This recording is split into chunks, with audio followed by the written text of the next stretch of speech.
Welcome back, ladies and gentlemen. I'm John Dispenza from the Untapped Drinking Socially podcast, and with me today is my musical co-host, Harrison Hickok. Harrison, welcome to the show. Also, Harrison, you are muted. Welcome to 2021. The mute button strikes again. Oh, well. All right. Thanks, John. Thanks for saying hi, and thank you to everybody at home for joining us. I will say, while looking at all your camera feeds, I'm kind of surprised to see so many adult pajamas out there, and you have them on so early. Just kidding. We can't see you any more than your TV can. Although I'm pretty sure my TV can hear me, and I'll be able to confirm this if I start seeing ads for adult pajamas everywhere this week. Anyway, get ready to sit back, relax, put up your footies. And John, what do we have in store today? Well, no more adult pajamas, but today's show is going to work a little differently than some of the last ones you may have seen us or been drinking along with. We're going to be featuring 3 roundtable discussions based around lagers first, then IPAs, and then brown ales, and kind of the Charlotte beer scene as well. For those of you keeping track, that is 2 more roundtables than King Arthur had. It's also important to know that you can kind of take your time drinking along with us today. Save some of those beers. Don't feel compelled to keep up with Harrison. He's a seasoned professional. We're going to be talking through a lot of these today, so drink at your own pace and save some for trivia because you'll probably need it. Ooh, speaking of trivia, here are the secret tips to win. So first up, you got to join, and that's easy. Just scan this QR code on your phone and sign in with your email address. So today we're going to have 3 rounds of trivia. Each round is going to have 5 questions plus 1 bonus question. Each question is worth 50 points, but bonus questions are worth 100. And I always try to highlight this, the first person to answer correctly for each question, they get an additional 15 points. So be fast. If you know it, don't hesitate. Go with your gut. Grand prize gets their next beer box for free. Second prize gets a $30 gift card to the Beer Den. Third, fourth, and fifth place, you'll get a consolation prize too. The game and prizes are only available to those of us watching live. But if you're joining us after the fact, you can still have fun and quiz yourself, your roommate, whoever. And more importantly, do not listen to the answers John and I guess. They will more than likely be very wrong. I think we've got one of them right so far, but that last tip is definitely the secret to winning. Do not listen to Harrison and I. And if you want to make sure you win something really easy along the way, Lowe's teamed up with Untapped to offer a really special badge for this virtual beer hunt event. Yes. And Lowe's took most of the hard work out of it by including these easy instructions in your hunting supply box. All you need to do is make sure you have Untapped on your phone and scan this QR code, either grab it from your TV or look for the instructions in your beer box. Hold your phone camera up to it just like you're going out to eat nowadays, and it's going to open up the Untapped page for this event. Pick the beer you're drinking, check it in just like you normally would, maybe add a photo. And that's it. You'll earn the badge right away, the easy way. And while you're there, make sure you hit that subscribe button. This way, Untapped will send you notifications when Lowe's is getting ready for their next event right on your phone. That seems easy enough, right, Harrison? Well, John, that is the easy way. But if you're like me and now old enough to say you walk to school uphill both ways, barefoot in the snow each day, the easy way is blah, whatever. And if you've been using Untapped for a long time, want to take the hard road like I did every day to school, cool. Just open the Untapped app, type in the name of the beer you're drinking in the search bar. Once you see your beer, tap it to check it in. Tap location to add the Lowe's Foods store where you bought your beer box, or you can tap the Lowe's Foods Presents virtual beer hunting event location. Then take a picture or photo of your dog, your awesome Lowe's Foods cashews, if there are any left, and your beer, then check it in. Remember, you must check in to one of the 6 beers we're tasting today and add the location as a Lowe's Foods store or the Lowe's Foods Presents a virtual beer hunting event in order to earn this badge. And while you're in there, you can add me or John as your Untapped friend. I'm Harry Beerbeard. And I'm drinking with John. And if you're going to drink alone, you might as well drink with me virtually. But hopefully you've got some friends to help you through the event today. If you want to get in on the conversation or you have questions, make sure you click the Watch on YouTube button on your screen. From there, you can talk to us in the chat. We're going to be looking for questions to answer live tonight. And since you're already looking at your phone and taking pictures of all the stickers that came in this box today, make sure you tag this event on social too. Grab Lowe's Foods and tag them, and then use the hashtags Beer Hunting Season, Virtual Beer Tasting, and Virtual Hunt Club. All right, Harrison, let's open one of these things up. Whoa, hold on, John. Before we get started, let's check out a video from our hosts at Heist Brewery. We're in the tap room at Heist Brewery and Barrel Arts. I'm here with Kurt, who is the owner and founder of Heist Brewery. Is that correct? That's correct. Awesome, man. So tell me a little bit about how Heist got off the ground. What kind of inspired you to create Heist, and then a little bit about your journey along the way. Sure. Well, I guess it kind of goes back. I got an older brother that got me into home brewing, just like a lot of other starts to breweries, doing 5-gallon batches on your stovetop. So I was kind of dabbling in that while I was working up in New England as an associate scientist for Pfizer, actually. So doing the corporate gig for about 6 years. Decided I needed a transition. So I went back to school, and while I was at school, I kept homebrewing and really just got the encouragement from professors and friends to start a microbrewery. And that was 2009. And so there was definitely a lot of microbreweries out there, a lot of craft microbreweries out there at that point, but it wasn't nearly what it was right now. So being here kind of early in the game, back in 2012, which is technically early in the game, you've seen a lot of change in the craft beer community here in Charlotte. What's that look like from your perspective, and what do you think about it now? I think it's great. I think it's awesome. I think it's inevitable. I think, I guess, considering we were, one of the earlier breweries. I mean, when I decided Charlotte was going to be a place to be, there was 2 other breweries. And then in the year that we opened up, 3 other breweries opened up in basically the same time. So, it was inevitable that there was going to be more to, come to Charlotte. I mean, it's a huge city. So, we were successful. All the other breweries were successful. It was just a matter of time. I think it's great. I think competition is necessary. There's a lot of different preferences and styles out there. I think each brewery kind of finds their own niche, and I think that's really important. Some people might be, worried that there's too many breweries in an area, and it's like, just bring it on, more the merrier, basically. Yeah. Well, that's a perfect segue. You mentioned style and different preferences and kind of hitting your spot, because there's kind of a trailblazing aspect of Heist Brewery with Citroquential, that hazy IPA that was really hard to find in North Carolina, if if at all, prior to that beer becoming kind of a staple on your menu here and then going into cans. So tell us a little bit about the history of that beer and what it's done for your brewery. Oh man, well, it's kind of funny because we brewed a beer called Whirlpool Willie, which was a hazy IPA before Sequential. It was before that. I mean, that style was around, but not necessarily in North Carolina, certainly not in Charlotte. And we brewed a beer called Whirlpool Willie, and it didn't go over very well. So it's kind of like a testament, in time, like things, tastes change.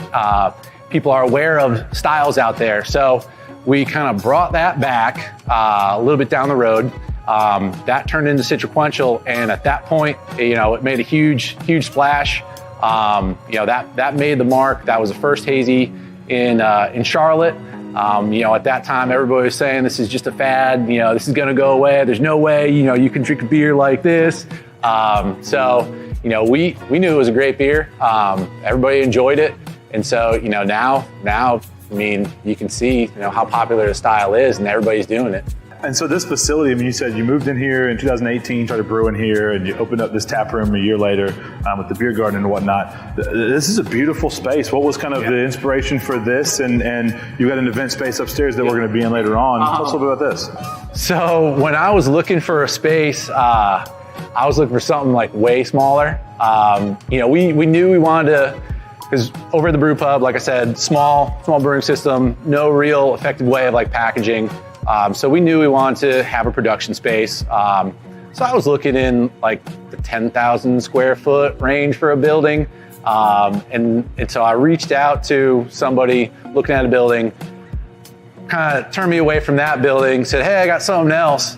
Showed me this, and this building is 22,000 square feet, huge outside. And I was just like, what am I gonna do with 22,000 square feet?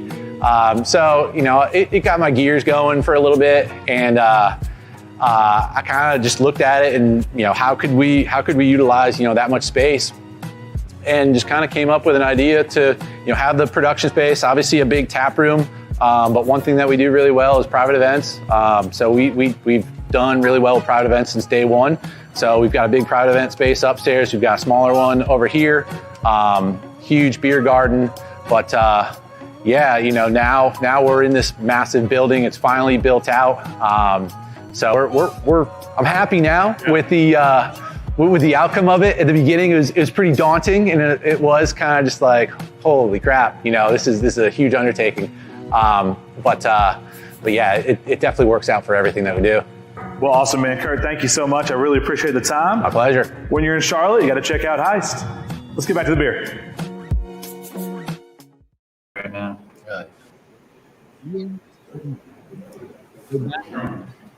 John's doing it. Now John's muted.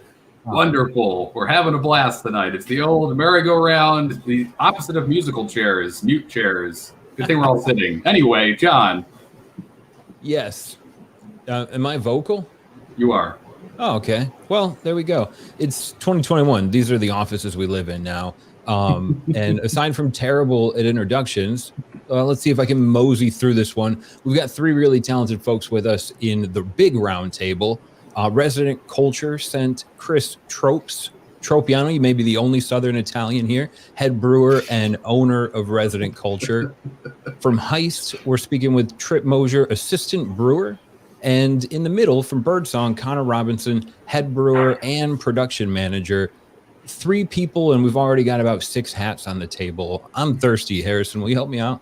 Yes. So we got a couple beers on the table, too. So if you're at home, we're going to dive in here and enjoy some lagers. And specifically, we've got Rewind from Birdsong, which is, What do you think? Yeah, kind of a Czech-style pilsner. We got Woo-Ha, we got from Heist, and then Riding for the Feeling. So, guys, what do you start with over there? Go ahead and crack some beers, and Do it up.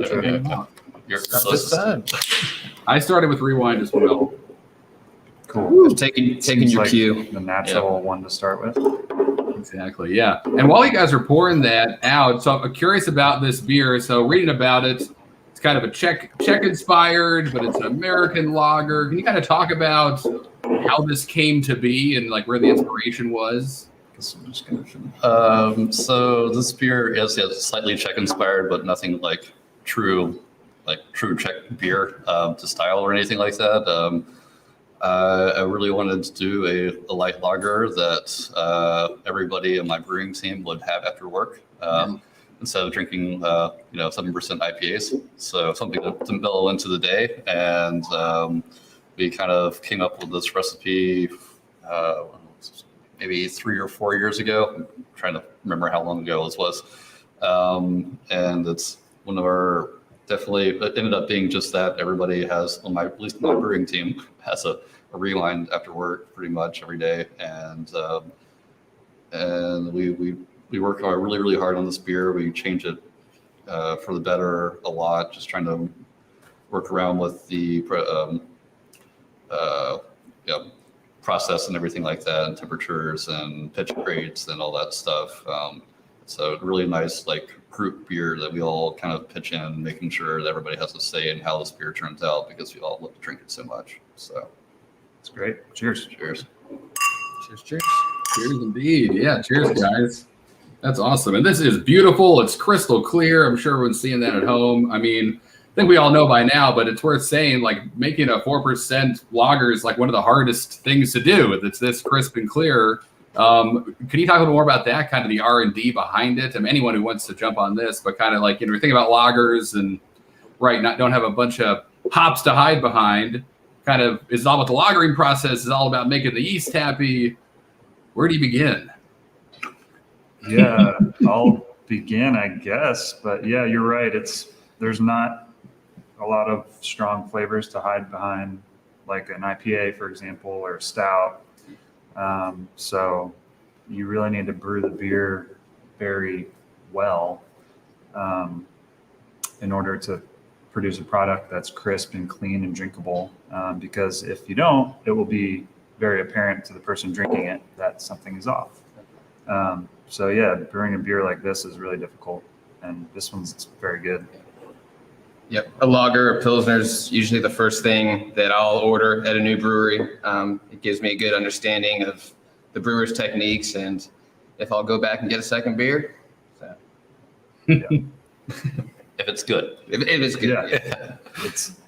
He's right. It is typically a good way to judge the quality of the brewing at a place, because anyone can throw a bunch of hops at an IPA, and we're guilty of it just like anyone else. And the beer will taste okay, and you can't really taste a lot of off flavors, but it's difficult to brew a beer that's super subtle and clean like this.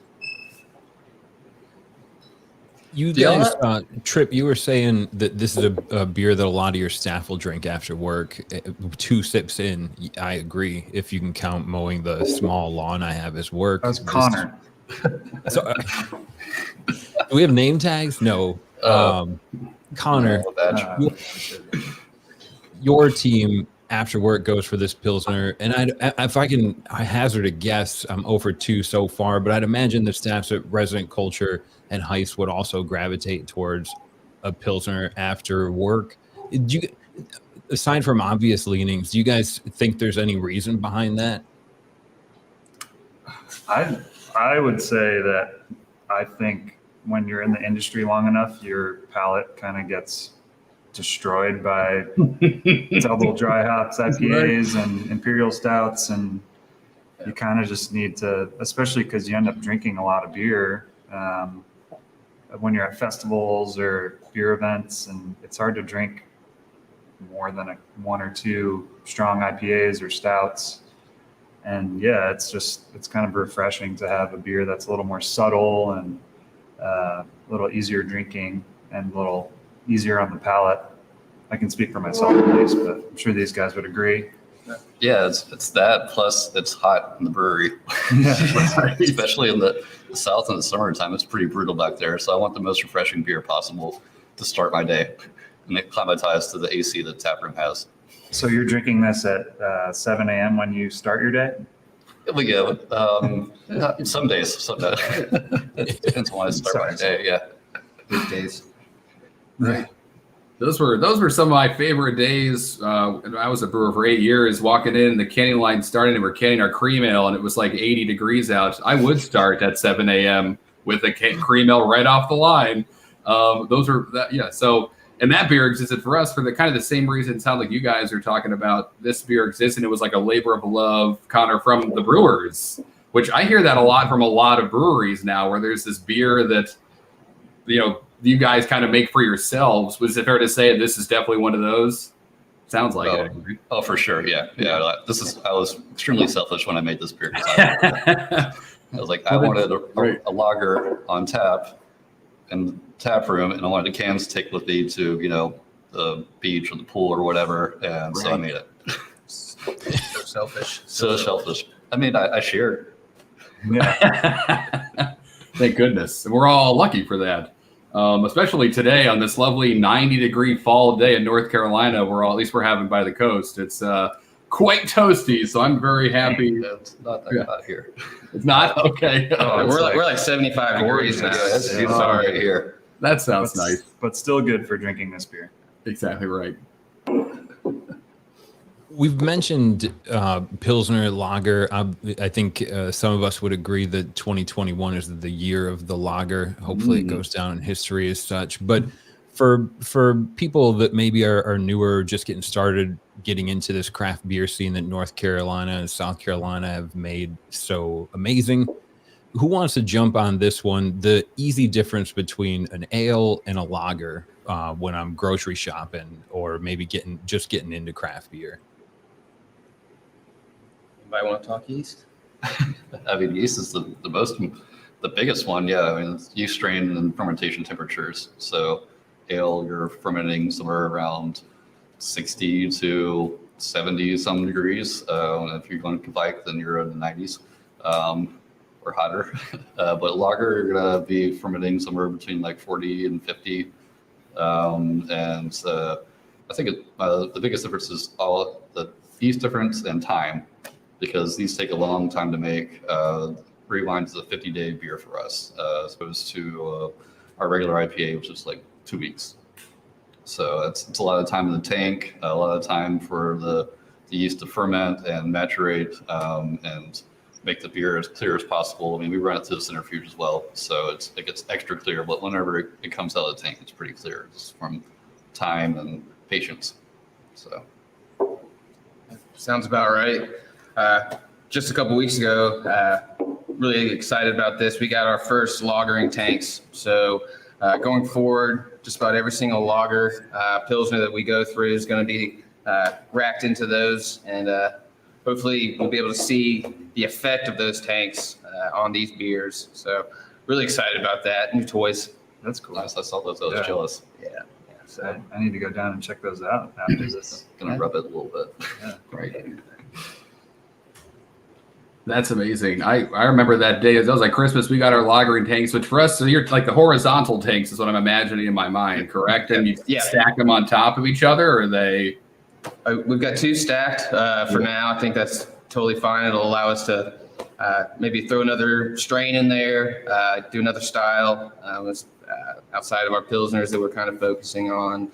But it's definitely big for the brew house, a learning experience for some of us. And we're just ready to turn on the juice. Yeah, I love it. So I have a kind of maybe an overly nerdy question about that. Is you're kind of, okay, now you can do more lagers. Are you kind of thinking about like creating, and I mean, you guys already have, we're going to taste it. Actually, we taste it right now. If we want to, we can open up your Woo-Ha, which why not? But think about brewing more lagers. Jordan. Let's do that. Yeah. So are you kind of like, I remember we used to brew like a Helles lager, kind of use it as a yeast farm, as a way to kind of get the yeast going for all of our other lagers. Are you kind of thinking about production like that? Like lagers are here, we got our tanks, let's brew a fancy lager yeast and get things going? We'll definitely try to harvest and repitch as often as possible, as long as we're able to sell it and drink it. So, anytime we have to get a new fresh pitch and aren't able to utilize that yeast, then it's not a fun discussion. So No, definitely want to get that into our production, being able to harvest. Cool. Woo! And opening this up, so I'm diving into Wuhan right away. I want to say Wuhan in my best Busta Rhymes voice, but and I guess I just did in my head. The nose on this is amazing. Can you talk a little bit about kind of the hopping, the hops that are in it? If we're dry hopping, what's happening with this without revealing too much? Like Nelson's oven. No, so this for us is a Czech style Pilsner. Cool. Obviously we're not in Czech Republic Right. or Neil Pilsen, so we have our own spin on it. The hops we use were all hot side in the boil. That was CTZ. Nice. Tri-blend, Columbus, Tomahawk, Zeus. Chose that because it was very similar to like Saz, that earthy, spicy note you get to it, a little more easily available. And again, we got to throw our spin on the Czech style. When you were talking about Czech Pilsners earlier, and it's a lot about the water when you're talking about the original Pilsner that everybody either wants to recreate in their water profile. But here in Charlotte, we're very fortunate with our water. We're pretty soft and our minerals are pretty low. So we did no change to our water. It came straight out of our hot liquor tank. Wow. And again, that was just based on our interpretation of the Czech style. We just wanted to go with what's here. But yeah, the CTZ hops, lower end on the IBUs, I would say, but it's extremely crushable. The malt is pretty well rounded, but it's definitely something that you can find. We get a nice, rich, somewhat toasty bread note, but it's pretty rounded, which is what you want to see in the style. And then Wuha, got you all in check, is an awesome name. Came from in. Yes. And I mean, I'm an 80s, 90s kid, so anytime we could throw something like that in there, it's a good throwback. But the label's awesome. I was going to say the label's amazing. So Dave Kaminsky with Decay Designs does all of our labels with our signature, either Hopman or other series. And usually, sorry, I'll pull it back. I don't want to put it in front of y'all. Can we? Usually you get a label to get what we consider a decay label is it's got to be something popular with our customers. And right off the bat, we knew that we were going to like this beer, so we had our Hopman done up with the likeness of Busta Rhymes, and so it was one of our first labels to ever just get straight printed out and canned. But yeah, it's crushable. Most of us are crispy boys and crispy ladies here. So Yes, the year of the lager. I love this. Yeah, and that lovely little Easter egg on the bottom right next to the can on date. Don't ever disrespect. Don't miss that little gem, folks. That's awesome. Has Bust ever reached out to you to congratulate or ask you to edit anything about this one? No cease and desist or anything. We might have tagged him on Instagram, like right in the small corner. Love it. But he's a very busy man. He's got a lot of stuff going on in the works and projects. But hey, if he'd ever like to come out and sign a can and have one on me, that's fine. Yeah, that'd be amazing. Oh yeah. I love it. Cool. We make a lot of, we tell ourselves that anytime we can brew a lager, brew a Pilsner, something, it's something we're definitely going to be drinking in house. So most of our recipe development is for, I'm not going to say us, but for just easy drinking beer. For sure. Yep. That's amazing, and that's great. And I've heard that all over, talking to breweries all over the country right now, really the world. That is like a theme of, what do you want to drink as the people making the beer, and that's kind of making it to more and more breweries, like seasonal lists, and then like their core beers. Sometimes it may start as an experiment, and then it's something that becomes like one of these beers that everyone kind of starts to know you for, or is the beer you can reach for when you're like, I don't know what to get on the menu. Let me start with a Rewind, or let me start with the Wuha. I think that's so, and I'm seeing that more and more as just a beer consumer, this kind of like breweries putting lagers that they love in front of the consumer. Consumers going, yeah, I'll have that. We're like manifesting this lager world. I think every brewery wants, which is fun to see. Kind of like a I think that they work. It works well because it's a gateway beer in some ways for people that aren't used to drinking craft beer. So it's kind of this interesting where, it's gateway beer for people that drink, light beers and lagers. And then, you enter the craft beer industry drinking lagers, and then you step it up with like hoppier and hoppier beers, and then imperial stouts.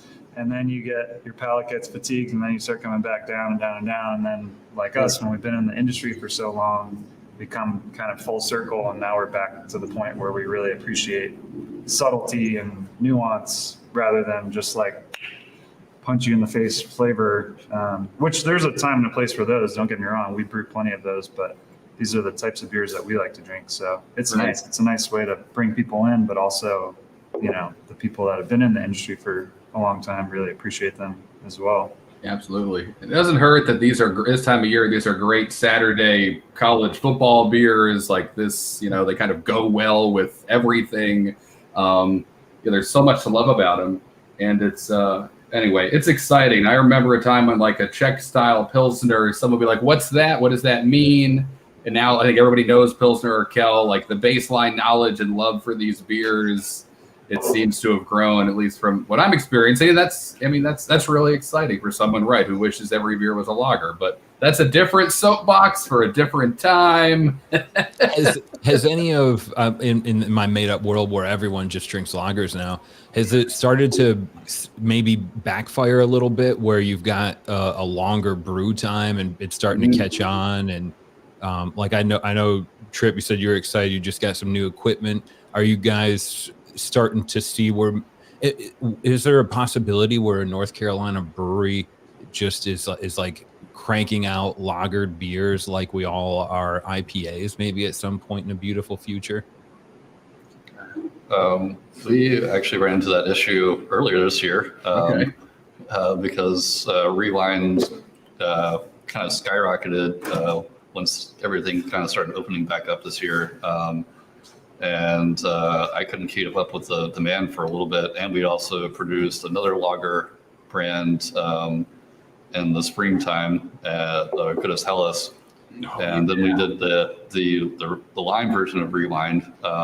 So all those things like kind of compounded, and it's like, oh, I'm so excited that we're selling lagers are that popular, but I can't make that enough lagers to feed the demand. So yeah, we definitely shot ourselves in the foot. But I mean, it was a good, it was fun ride. we ordered more tanks. There you go. Good problem to have. To rectify the issue. Right. I love it. That's a good problem to have. All right. Shout out to Jordan for swooping in here, doing his best production manager job. Ooh, we have a question from Lowe's. Perfect. All right, let's talk. The question is, talk about the business side of lagers.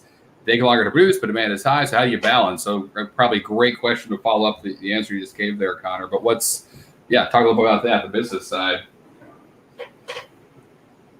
Yeah, I mean, I guess I'll speak for us, but I think it applies to you guys too. The benefit of the lagers are that they cost less to make if you're not factoring the tank time as a cost, which of course it is a factor. But the bright side of them is that the ingredients are a lot less cost-wise. You're not using as many hops.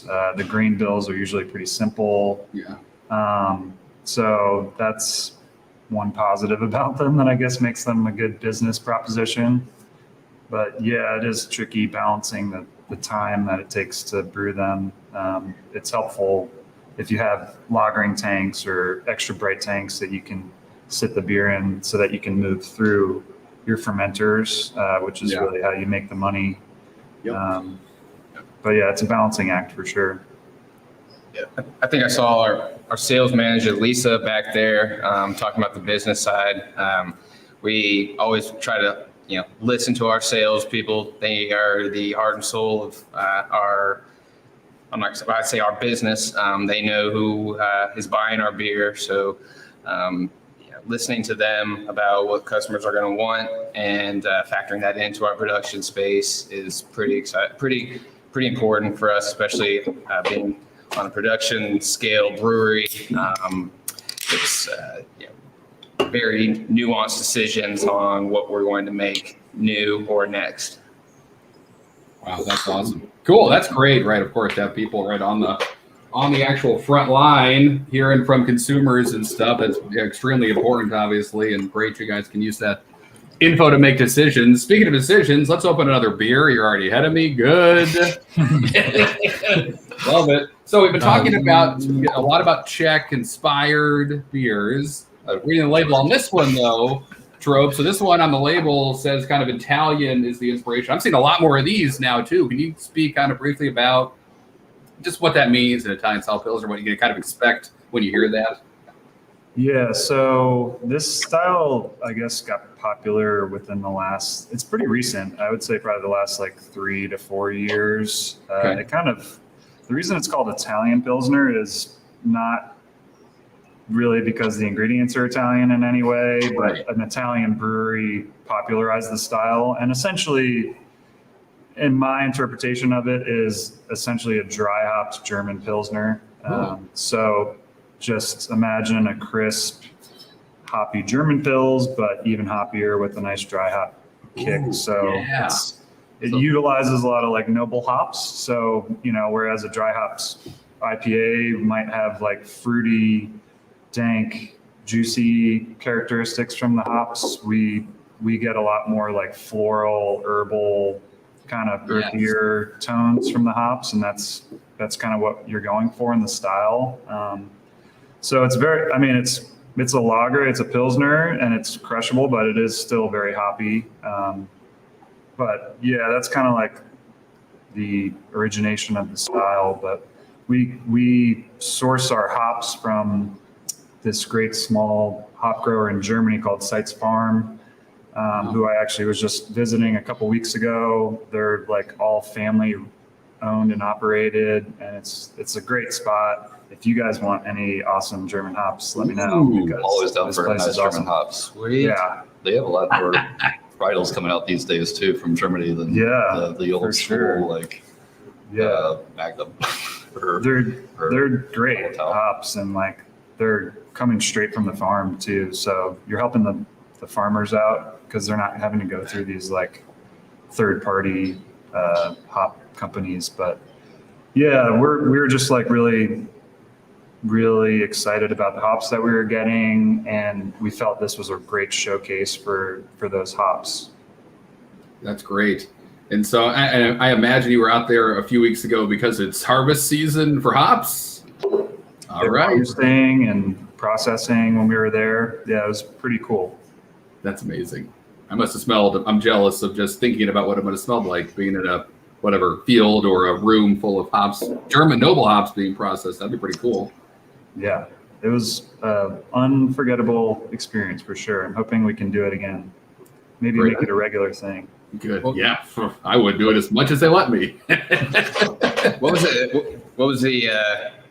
You've been to American Hop Selections. What was the main difference you felt like vibe-wise? Was it just a more historical view for being in Germany for them, or was it kind of similar, just a passion? Or yeah, they're like, at least where we were much smaller, family-owned and operated operations, and like you go to the U.S. growing. Have you been to Hop Selection in the U.S.? We were just there, yeah. Yeah.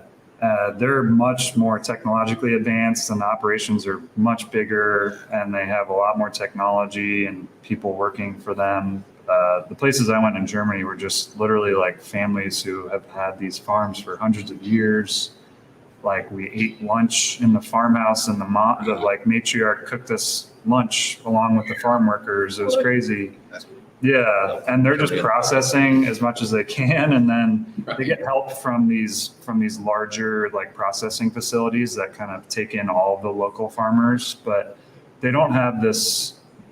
In America, there's these large corporations like Yakima Chief YCH, who basically own a lot of Sure. small farmers, and all those farmers are producing hops for Yakima Chief, and they kind of pool all their hops together for Yakima Chief, and Yakima Chief has this great technology and great processing facilities. But in Germany, it's a lot more mom and pop, and maybe the quality suffers a little bit. Just the shelf life, I would imagine, is probably not as good for the hops. Do they have like a pelletizer facility like somewhere nearby? Yeah, exactly. They bale the hops themselves at their family farms, and then they send the bales off to get pelletized at a joint facility that all the farmers share.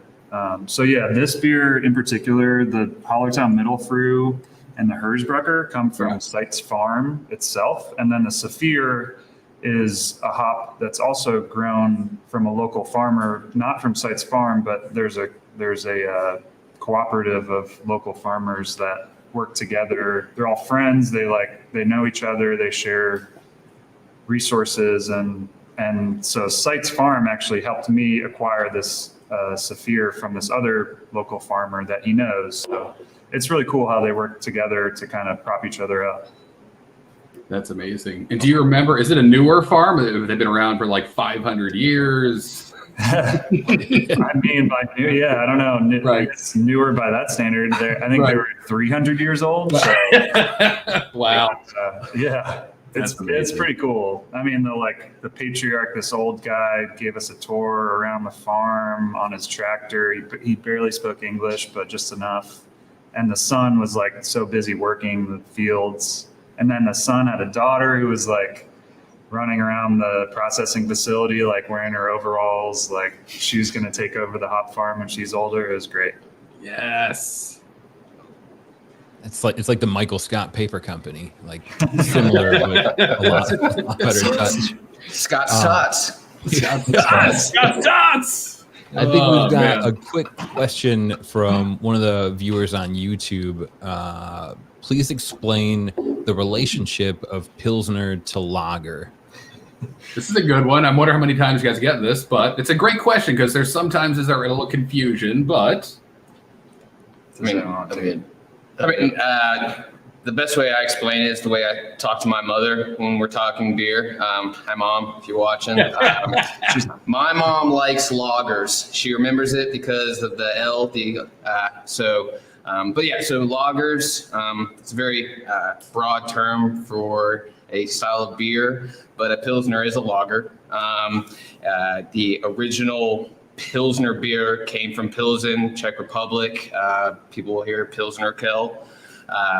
But it's more of just a region and where it came from. And then the styles variations came out of that.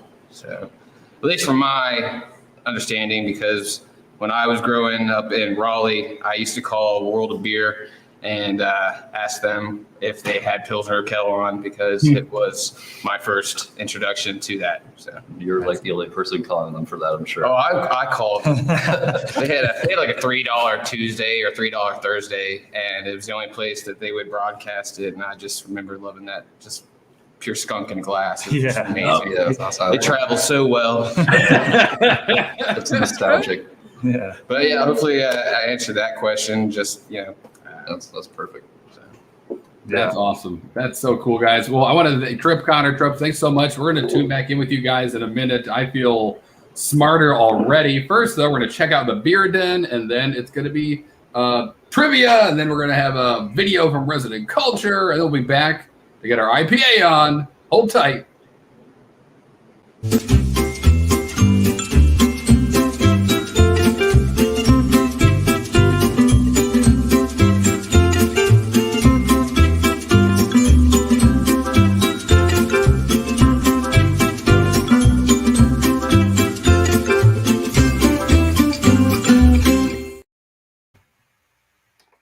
Okay, this is it. Remember, most importantly, you're going to want to have your phone ready for this because that's how you play trivia. And while you're getting your phones ready, scan this QR code. It's going to be important that you use your email address. That's how Lowe's is going to let you know if you won and how to claim your prize. So scan the code, We got 3 rounds. This is the first of 3. There's going to be 5 questions plus 1 bonus question. That'll give you double points. The first person to answer correctly is also getting an extra 15 points, just like the NFL. Hey, The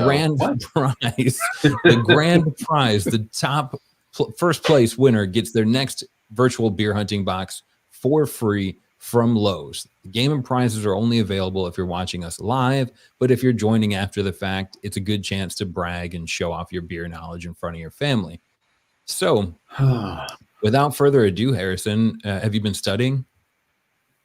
Yes, always, John. I have my homebrewing book behind me, perfectly staged there. I don't think it'll help. Well, hopefully we get a lot of questions about German hop farms. That's what's most embedded in my memory right now. I know. All right. Leaderboard. It's anybody's game. We know this. Here we go. Don't wait for us to read. Read fast and answer faster. That's impossible. But this will definitely help if you've been to visit Heist. Who is in the large mural? I guess you could, scroll through their check-in feed. It was also in the video, I believe, for like a hot minute, maybe. Let me see. Clint Eastwood, still making movies. No plans to retire, he said. He's just going to keep going. Love it. Keep going, Clint. He's got a Dirty Harry 7 or whatever we can do. Find what you love and Clint Eastwood. I don't know. There's probably an analogy lost in there, but we've been to Charlotte before. That's right. In the first virtual beer hunt. Do you remember who it was? We've actually seen a couple of these breweries before. We certainly have, but Charlotte is the key here, folks. Noda is the answer. That was so much fun. I learned a lot that day, too. Drank a lot of great beer. Great lager as well. Their new kind of core lager. Amazing. Nick at the top. Ty and Ken S. Then Samuel, Steven, and Jessica tied for third or second. Where was the Pilsner invented? Here we go. Yep, there's a Walmart parking lot next to the hot dog cart. One of these songs makes me want to sing an old Beatles tune. Nah, never mind. Maybe that's over a lot of heads. It's over mine at least, but Czech Republic. It wasn't over most of our heads. A lot of tall people in the crowd today. Nick and Samuel at the top, and then Steven, Sarah, and Jessica tied for second right now. Here we go. Ooh, on what? Oh, man. This is one of those questions that makes me shake my fist at the sky. Because you use Google Maps to get everywhere. And I don't know where anything is at all. Yeah. Right. I've lost any innate. You drop me in a state park and I'll never come out. I don't know. Where's the sun come from? Wherever Google tells me. North. Pretty good split. Steven takes the lead with it. There we go. That was a big deal. Jessica in second. Then Nick and Sam tied for third.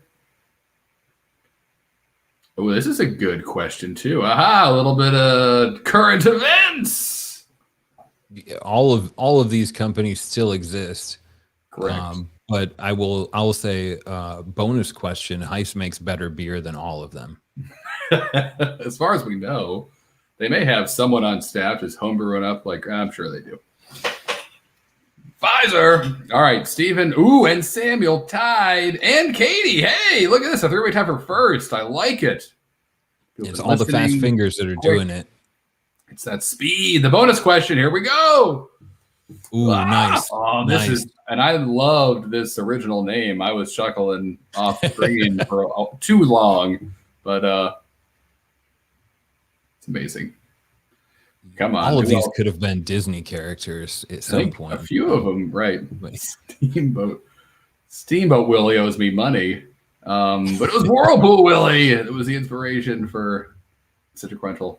And Katie jumps to the top. Oh, but still tied. Steven and Katie tied at the top. We got Brenda jumping in third, or second, technically, tied with Sarah and Justin, all for second at 300. As we said in the beginning, it's that fast kind of who answers first that's really making the difference right now between first and second. So keep it up. This is great stuff, guys. Yet 2 more rounds to go after this. This was the easy round, so don't think you've got it all in the bag now. The next round's going to be a lot harder. Get your graphing calculators ready. I always have it in my back left pocket. We'll be right back after this video from Resident Culture, everybody, to keep talking with everyone at the round table about IPAs. Hey everyone, I'm here in Charlotte, North Carolina at Resident Culture Brewing Company. I'm here with John Everhart, who is the sales manager for the brewery. And John, you've been here since the beginning. Tell us a little about how this all came to be. Yeah, so we're a little over 4 years old.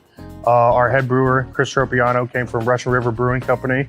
He was at their brew pub, actually, so you can see a lot of his pedigree and his brewing experience and the way that we do things here. Very heavily rotational beers, always using fresh new ingredients throughout the country, throughout the world, actually, now. So yeah, we do a lot of hazy beers, hoppy beers especially. We actually do a lot of lagers, which is one thing we really love here. And to do some sours. And one thing that's really cool about us and not a lot of other people do is our mixed culture program that we're really, really proud of. That's awesome, man. And this building, this space that we're in, was in the family, the ownership family, prior to it becoming a brewery. Is that right?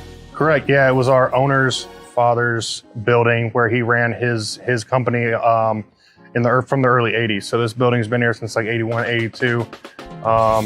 And yeah, we're very lucky to keep it in the family, like keep the integrity and to be part of the community and all that stuff. And this neighborhood around you that is you're kind of in the middle of, you guys are very involved in the community. Tell us a little bit about what resident culture means and how you guys stay active in the surrounding area. Exactly. Yeah, it's very, very heavily based off our name. We have a lot of people from Charlotte. We have roots here, so it's very important to us to be part of the community, have our roots here, and just be very involved, especially with people of all aspects of life. I feel like that's what makes a culture, and so that's where we get our name. I mean, that's a whole new take on the resident culture, right? Like the cultures that live around this area going in there. That's awesome. That's awesome.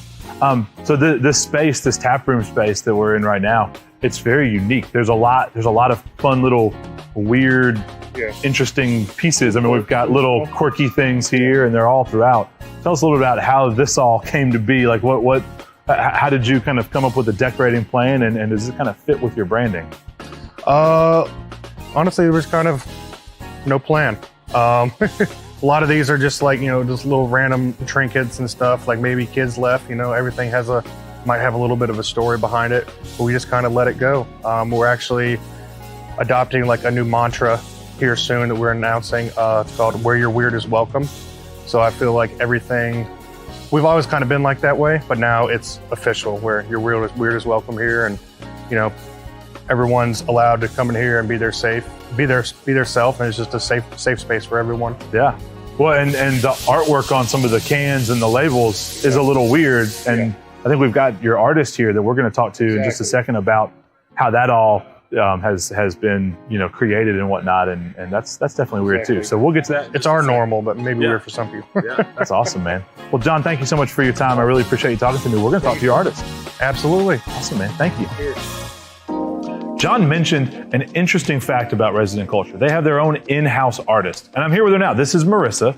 And Marissa, how did you get linked up with Resident Culture Brewing Company? Yeah, so they were searching for an artist, and they happened to find one of my stickers on someone else's laptop and contacted me. And so I was still in school at Savannah College of Art and Design, and so I offered to implement in one of my senior projects to create a beer label mock-up for them to see if they wanted to go with my style. And they liked it, so now I am here. Awesome. That's pretty cool. And you do all the can art these days, is that right? Yes. You are full-time. Yep, it's just me. Yeah. And they make a lot of beer, so that's a lot of different pieces that you're putting out. Yeah. Okay. And now what medium do you typically use? I mean, a lot of it's digital, but is it all digital? No, some of it is traditional. In the beginning, they were fully traditional. But then when we had an influx of cans, I had to start implementing digital processes to speed up so I could meet deadlines. So I spent a lot of time trying to make my digital work look really similar to my traditional work. So I'll scan in textures and sometimes even mix the two. But when I have the time, they'll be fully traditional. Awesome. And we've got a few examples here. Which of these were traditional? Yeah, this one is traditional. It's fully pencil and ink. This one here is watercolor. And all of these are digital with scanned in traditional textures. Tell us a little bit about this. Who is this, and why does he have a chicken? Yeah, this is Leroy Melton Butter. Okay. Someone else named him. We let one of the, I think a regular named him. I love it. And so, John told us a little bit about the "where you're weird is welcome" mantra that's coming in. How do you plan on using that, incorporating that into your artwork going forward? I don't think it will change the artwork much. I think over time, I've been trying to make characters pretty inclusive across the board. So I think that kind of covers that.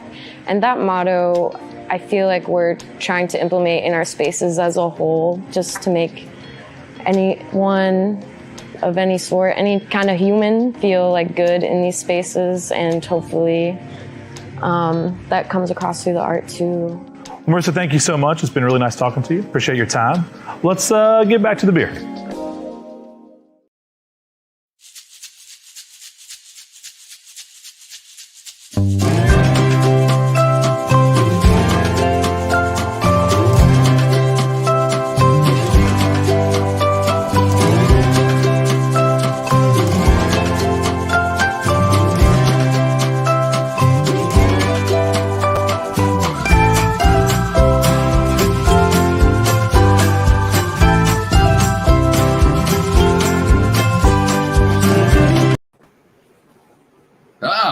Oh, good. Welcome back.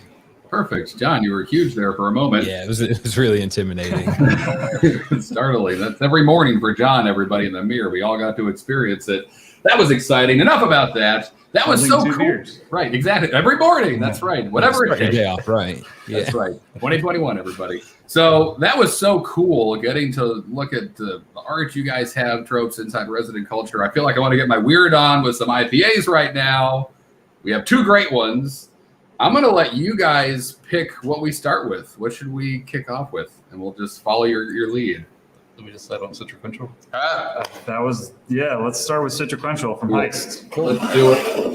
Heist, Citroquential. So both these beers were beers I heard about. Meaning people were like, hey, you got to try Lightning Drops. You got to try Citroquential. We heard a little bit about the lore behind the origin story of Citroquential, which is so cool. Ew. But I have to think, obviously they're both very well-made beers, but I have to think maybe the fact they both have Citra hops in them may have a little bit to do with that hype. Is that fair to say? Is that the elephant in the room? I think everybody loves the Citra hop. It's got a lot of applications, and it can pair very well with a lot of other sexier hops. Really, I like to use that word. Makes it sound more fun. Yes. Right. But no, it's just a great hop for dry hopping, as well as flavor on our hot side. I know Tropes, you guys, for Lightning Drops, you guys went through some R&D on it. So did you guys always know that those were the hops you were thinking about? We always knew that Citra was going to be a part of it, kind of going along with what you guys were talking about. And Mosaic, we have large contracts for those two hops, and there are probably our two favorite hops. But yeah, the third hop, we kind of rotated through a few and decided on Galaxy. Excuse me. Well, Galaxy is also one of our favorites, but can be hard to get contracts for. Sure. And we were lucky enough to get a big contract for Galaxy. So we felt confident in making that part of our flagship beer. But yeah, Citra for sure was always going to be the foundation of that beer. Yeah. And it's the most heavily used hop in our beer for sure. Okay. Yep. So this is 100% all Citra hops. On the brew side, hot side, it's all in our whirlpool, so nothing in the kettle. Really try to minimize any bitterness that we could pick up from those high heats. And again, during the introduction, Kurt, our owner, talked about Whirlpool Willie and how that was our first iteration or our first real jump into the New England hazy IPAs. Our previous head brewer, Eric, had really nice connections to some people up north, and we were fortunate enough to try some of the greats, Focal Banger, Julius, and back in 2015, 2016, we were talking about lagers and pilsners. We brew them because we want to drink them right. Well, we wanted to make a hazy IPA that we wanted to drink, so that's how we came up with Citraquential. It's changed a little bit over the years, but again, all Citra hops. It's double dry hopped. At the end of fermentation, we really wanted the hop to speak for itself on the top of our base, on top of our ale. And the real only changes that we've done over the last 5 years is when we moved to our production facility from a 10 hecto German brew house to a 30 barrel Deutsch.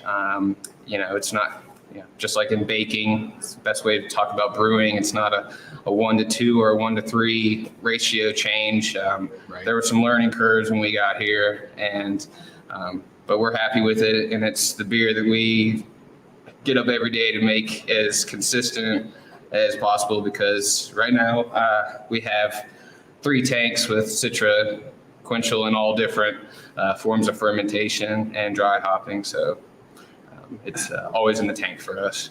That's awesome. Thank goodness, because I want it to be always on the shelf for me. So that's wonderful. And that's where it's got to start.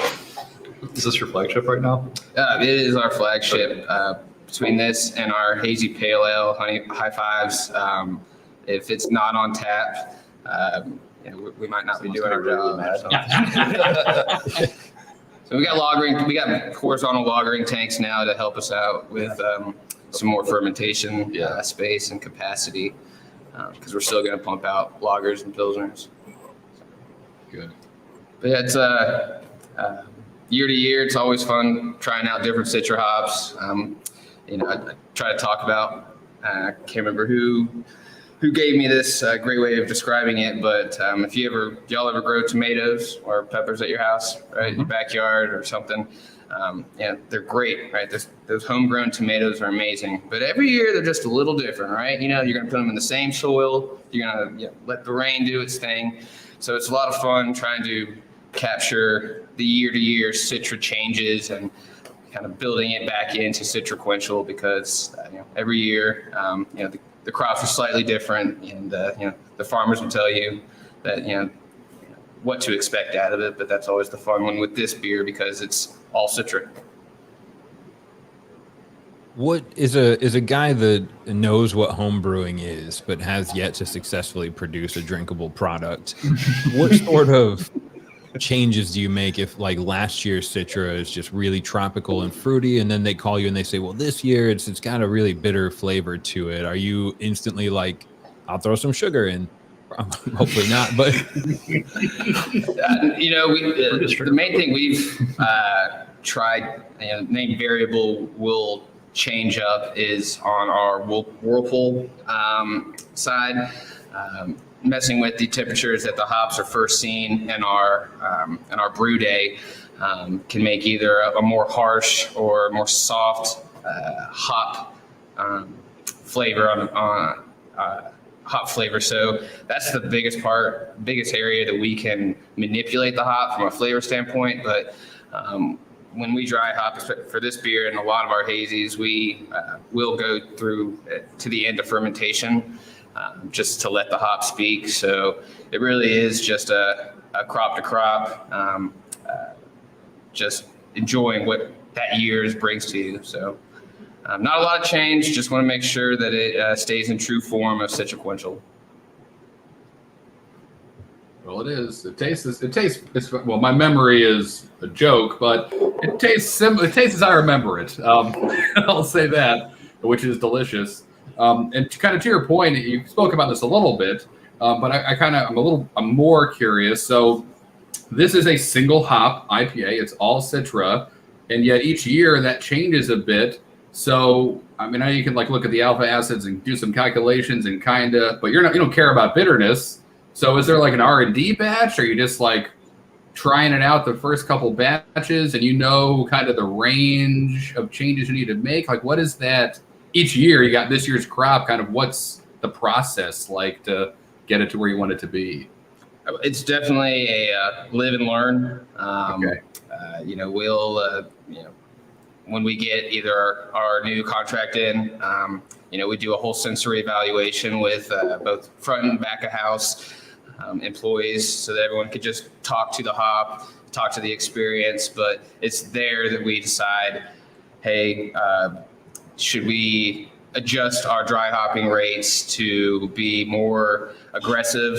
Is this a more pungent batch? I like to use pungent for Citra just because it's one that when you open that bag, it's a fun experience, especially when a lot of us remember some of the hops from the earlier 2010s, and I used the word sexy hop earlier. It's definitely one that you enjoy opening up. Yeah, I opened the can filled the room. Just the can itself, opening it up, I didn't need to put my nose to it. It instantly found it, which is what I look for. And I feel like most fans of Citra hops do. They want like that kind of pungent punch as soon as the can opens, and it did that.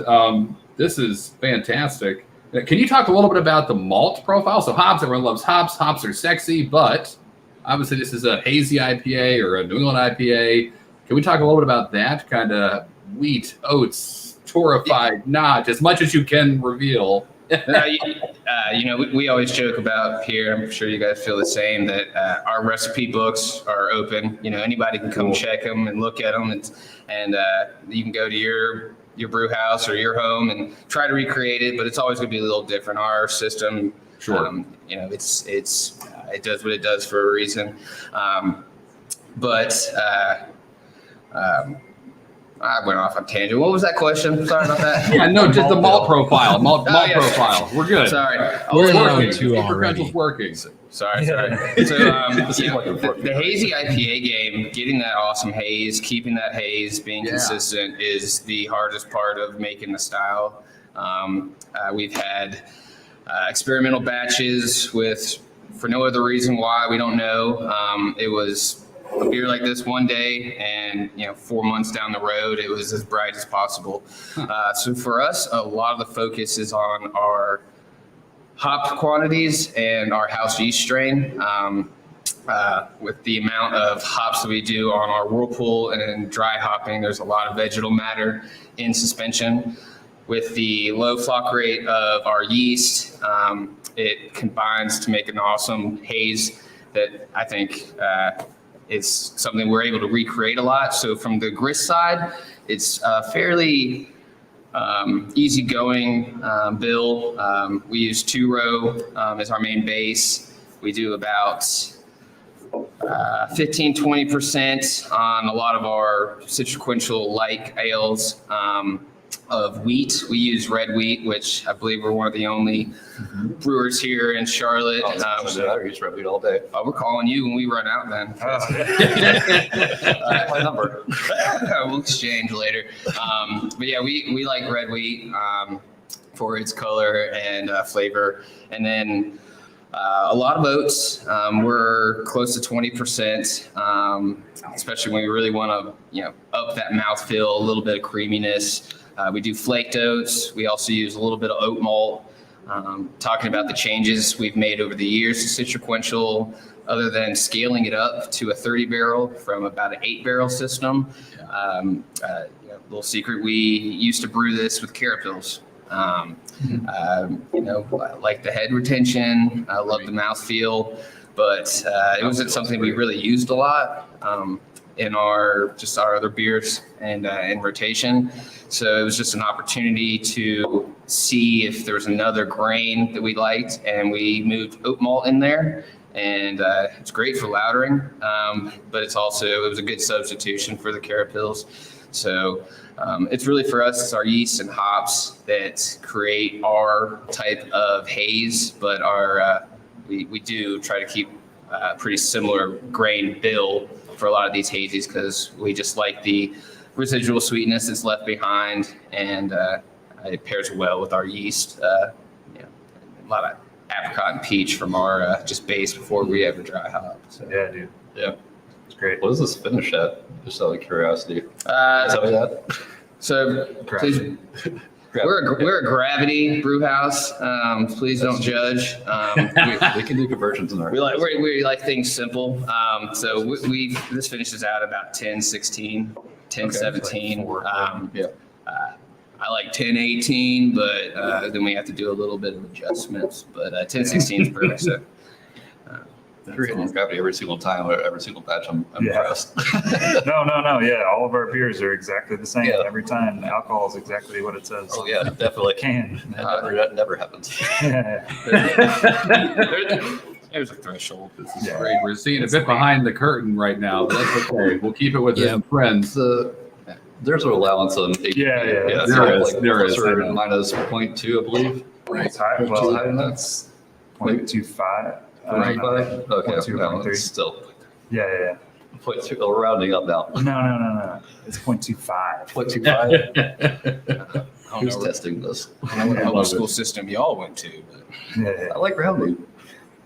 Well, I think we have a couple of viewer questions out there that are also curious. All right, Brandon, what do you got? Can you explain how dry hopping affects the flavor? Great question.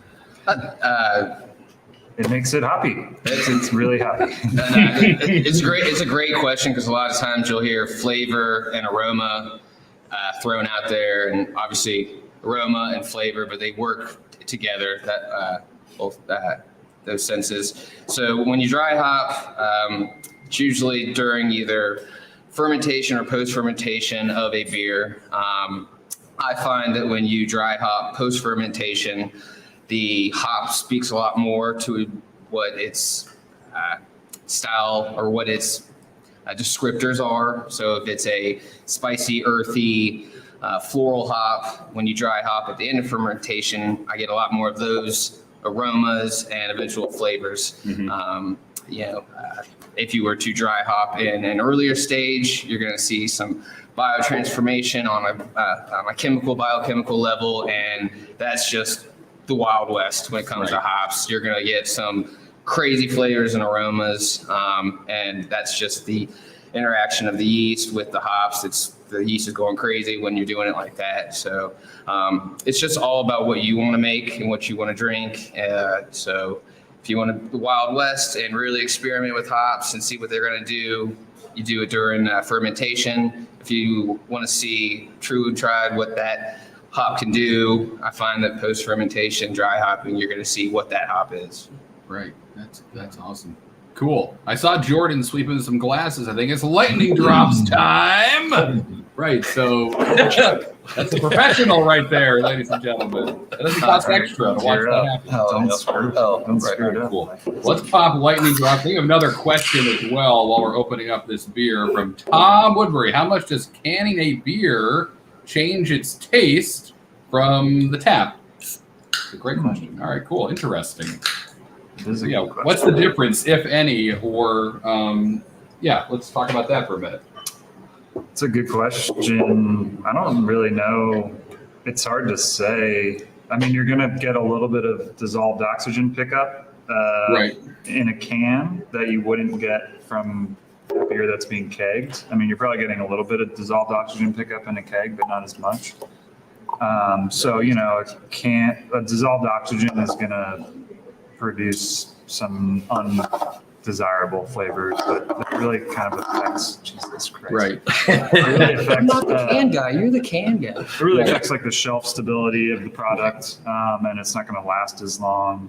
I'm not sure. I would say there's a huge difference between the flavor. I'd say We strive to make it the same, right? Depends on how you drink it. Like, are you drinking out of the can or are you drinking out of the glass? Like, I don't know.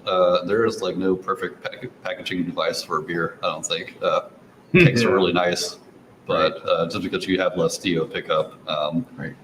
But I mean, I don't know. I've never really experienced a lot of flavor change between the two, even when we do sensory at the brewery. But I mean, that oxidation would be the only thing that would be really changed. That and like you have a little bit more contact with yeast possibly if you don't filter with in the can, but Right. it also depends on storage too. So most of the times you may not get the cans are less likely to be stored cold the entire time before they go in your fridge than the kegs, because the kegs are always going to get stored cold at an account. So Bane of my existence is warm storage, yeah. warm storage. Right. Yeah, I hear you there. And so I guess a follow-up question to that is we're opening up lightning drops, and I definitely want to talk about this beer and Galaxy hops, which I nerd out about. But are any of your beer, you guys can conditioning any of your beers? Is it all forced carb on the line? And that sometimes can impart a slight. I know a certain brewery in Pennsylvania that I work with a lot of brewers from who we're not a Belgian style brewery, but used to put Belgian ale yeast in every beer they can, which was kind of interesting. Very well known brewery. I'm not gonna name names. But anyway, you guys can conditioning these, or is it all like forced carb on the line? We've thought about can conditioning beers. We've only done it twice for like one-off beers that we've only released one time, and we have another one in tank right now that's going to get can conditioned. It makes sense to help scrub oxygen out of the can, so the yeast will obviously eat the oxygen and produce CO2, so you don't suffer from the issues that come along with oxidation. And typically the head retention is a little bit better, which is nice aesthetically. But yeah, we've only done it a couple times. It's a difficult thing to do just because you typically need some amount of carbonation to run it through your canning line. Right. So when we've done it, we've had to carb it to like 2.2 volumes. These beers are probably 2.6 volumes or something like that. Okay. So we carb it partially, and then we just add yeast to carb it up the rest of the way. It tends to be super flimsy. I don't think it goes to the steamer really well. Right, and then you get a lot of DO in the can. It's hard to. You need a certain amount of foam in the can to prevent dissolved oxygen when you're canning. So it helps to have carbonation, because if the beer is completely still, you're not going to get any foaming in the can, and there's going to be a lot of dissolved oxygen, which is not good, and probably even more than you'd be able to scrub, I'd imagine. Yeah, well, if you have can conditioning, half an inch of headspace in there, yeah, cans full, it's not going to be good. Right. It's full of beer and a little bit of oxygen, which we're learning now we definitely don't want. We had a sign that said Dio just saying no or something all over the brewery. So you guys, and for everyone at home, you're monitoring this all the time. Like, you're able to take readings of dissolved oxygen and make sure it's where you want it to be prior to canning and stuff, which is obviously very important as we're learning. Cool. All right, so let's talk about lightning drops. So we obviously citrus in here, but as you said, Mosaic and Galaxy. So talk to me about this beer. It's not a single hop. We learned a little bit already about how you made this decision, but tell me what I need to know, Tropes, about this beer. This is awesome. Yeah, it's our three favorite hops, really. We call them cheater hops because it's really hard to make a bad beer with the hops. Though we've proven that to not be accurate, because we've made plenty of bad beers, but they tend to be good.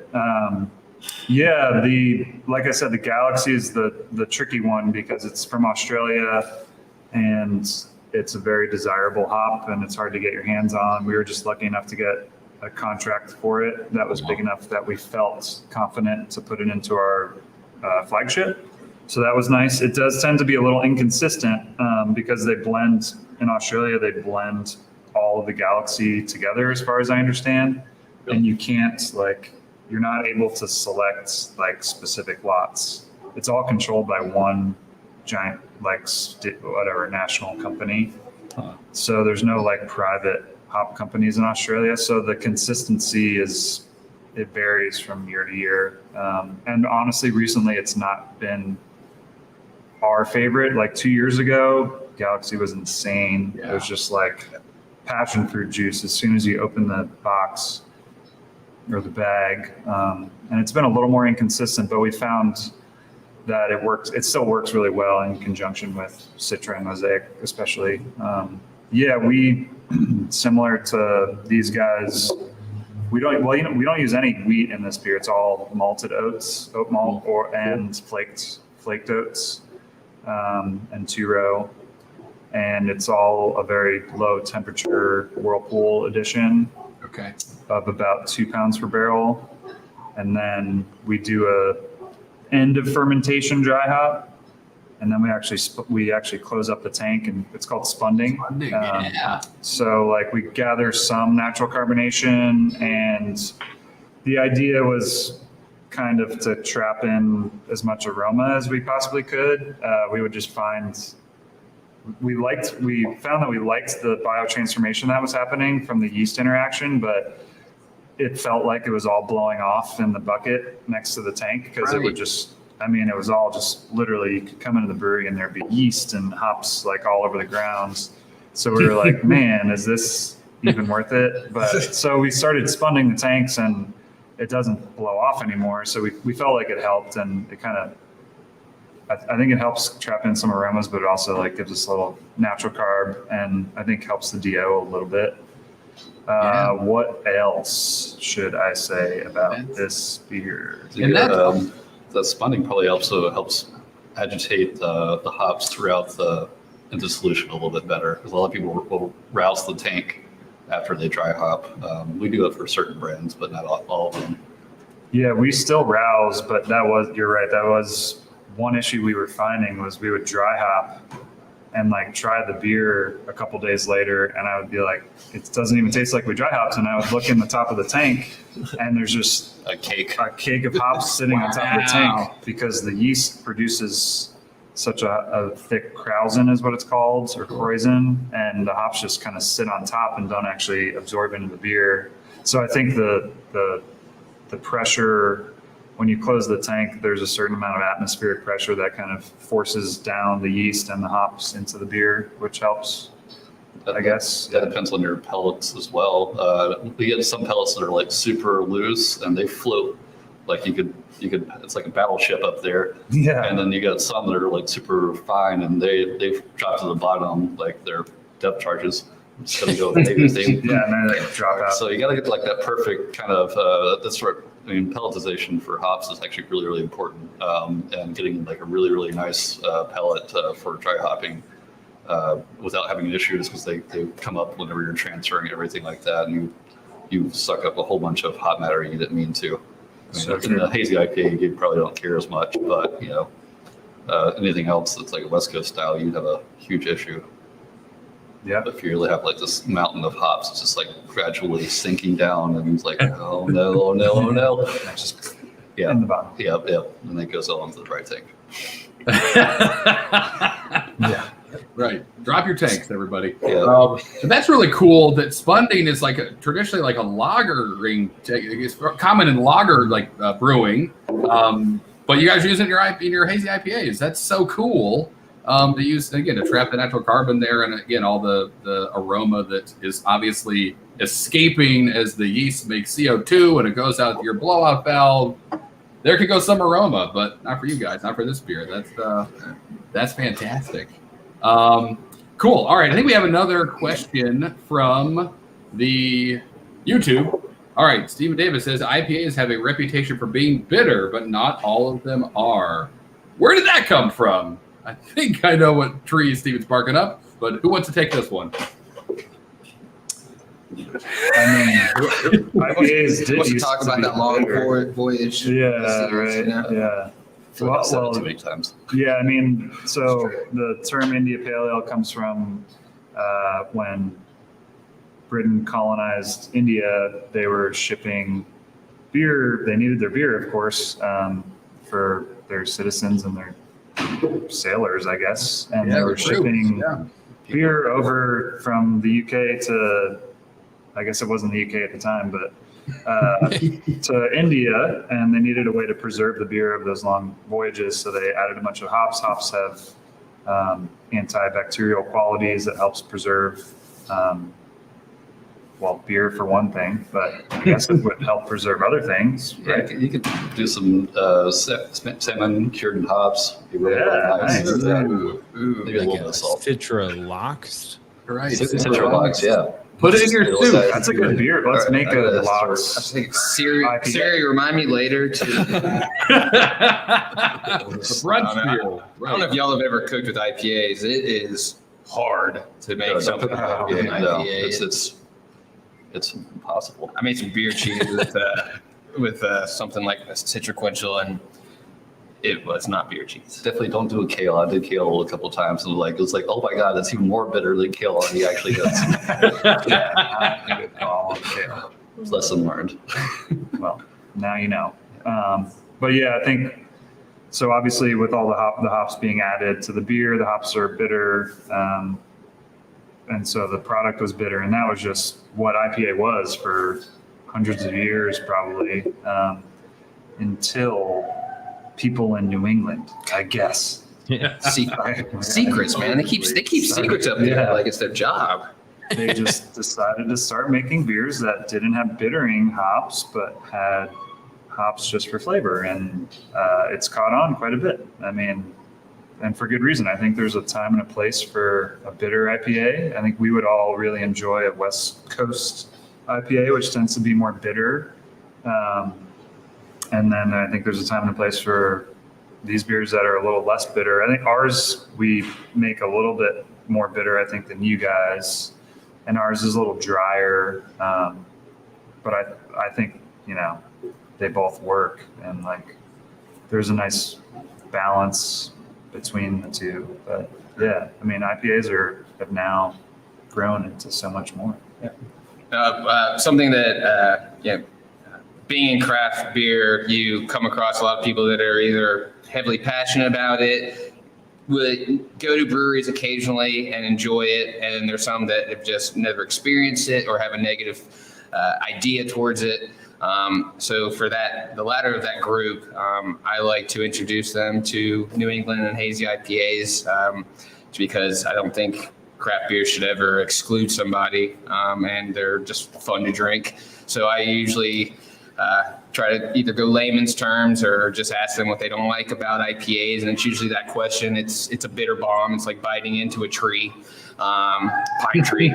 So I'll usually open it up with that and say, hey, our hazy IPAs, our New England style IPAs aren't like biting into a pine tree, even though, like Tropes was saying, it just I think we'd all like a nice, bitter boy every now and again. They're great. But I open it up with that and I say, these have hops, heavily hopped, but they're not traditionally bitter or not in that extreme bitterness that you would think with an IPA. And they're all about the hops and, what the ale can bring to you. So I find that, and, like I said, with my mom, she likes lagers. I keep using that to help people get into or either try craft beer.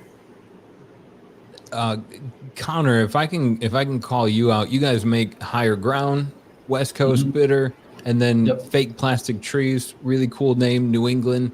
Do you notice, like, is there a certain type of person that buys one or the other? Is it seasonal, or am I just making this up?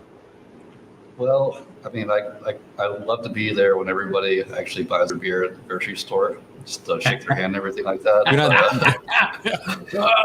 Not yet. Cloning. Not yet. No, I have a free time.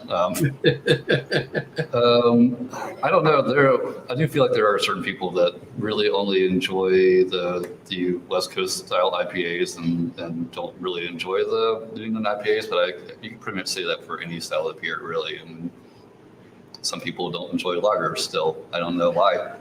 They're awesome. But they're like I guess do you really it's texture for me for the most part, and then the bitterness is a huge factor. But like the mouthfeel from New England IPA compared to a West Coast IPA is totally different. Even these two styles are two versions of the same style are actually very heavily. The first one, Citriquential, has the thickest mouthfeel. Like I still feel it in my mouth. after the other beer, this is also like it's thick, but it's not quite as thick. So some people just don't really enjoy that kind of mouthfeel and want the old school West Coast style, and then also could just be people who just really are nostalgic about when they got into craft beer. There are a lot of people that got into craft beer, like I don't know, when I got into craft beer, I was drinking nothing but West Coast style IPAs, and now when New England style IPAs are not exactly my favorite, I still enjoy one and can appreciate one, but there must be someone else like me out there that really prefers the West Coast style, just because it's what you kind of grew up on. I grew up on. I definitely didn't start drinking until I was right. Right. West Coast style, the peanut butter and jelly of IPAs. I was 21. Right. And it took a while to acquire the taste of beer after being 21, but now you're here. Yeah, definitely. We're gonna one, thanks for sharing your very textured IPAs with us. If any of you at home still have some in your glass, we've got some things coming up. We're going to wrap up the IPA roundtable. We'll be back in 15 minutes with our final beer, Lazy Bird Brown Ale from Birdsong. But first, a mental pint with round 2 of trivia. Here I am. Here we are. Yeah, mental pint. Not something I ever thought I would have said. It just kind of rolls off the tongue. It does. Mental pint. I'm about 6 deep of those right now. Okay, let's get to the leaderboard. Katie and Steven at the top. And I'm not fast enough. Story of my life. Ooh. Time is such a hard thing to measure. It's a flat circle. I heard 2 podcast hosts quote another show say once. That was a sentence. Yeah. This is good. Remember, be fast. 4 years. Ding, ding, ding, ding, ding. Oh, man. Shake up. Justin tied with Katie now at the top. Brenda and Jessica tied for second. Steven holding strong, though, technically in third. Yeah, and you were right, Harrison. It's that first to answer that's right now making up most of that leaderboard. I wonder if this has been repolled in the last 2 years. The average adult. The answer is much different in Charlotte or Wilmington than it is across most of the United States. 28 gallons. Okay. How much is that in growlers, Harrison? That's, good question. 28-gallon growlers, John. I'm good at math. All right, Katie jumped to the lead with that, though. And then Brenda and Jessica tied for second. Here we go. I'm not fast enough again.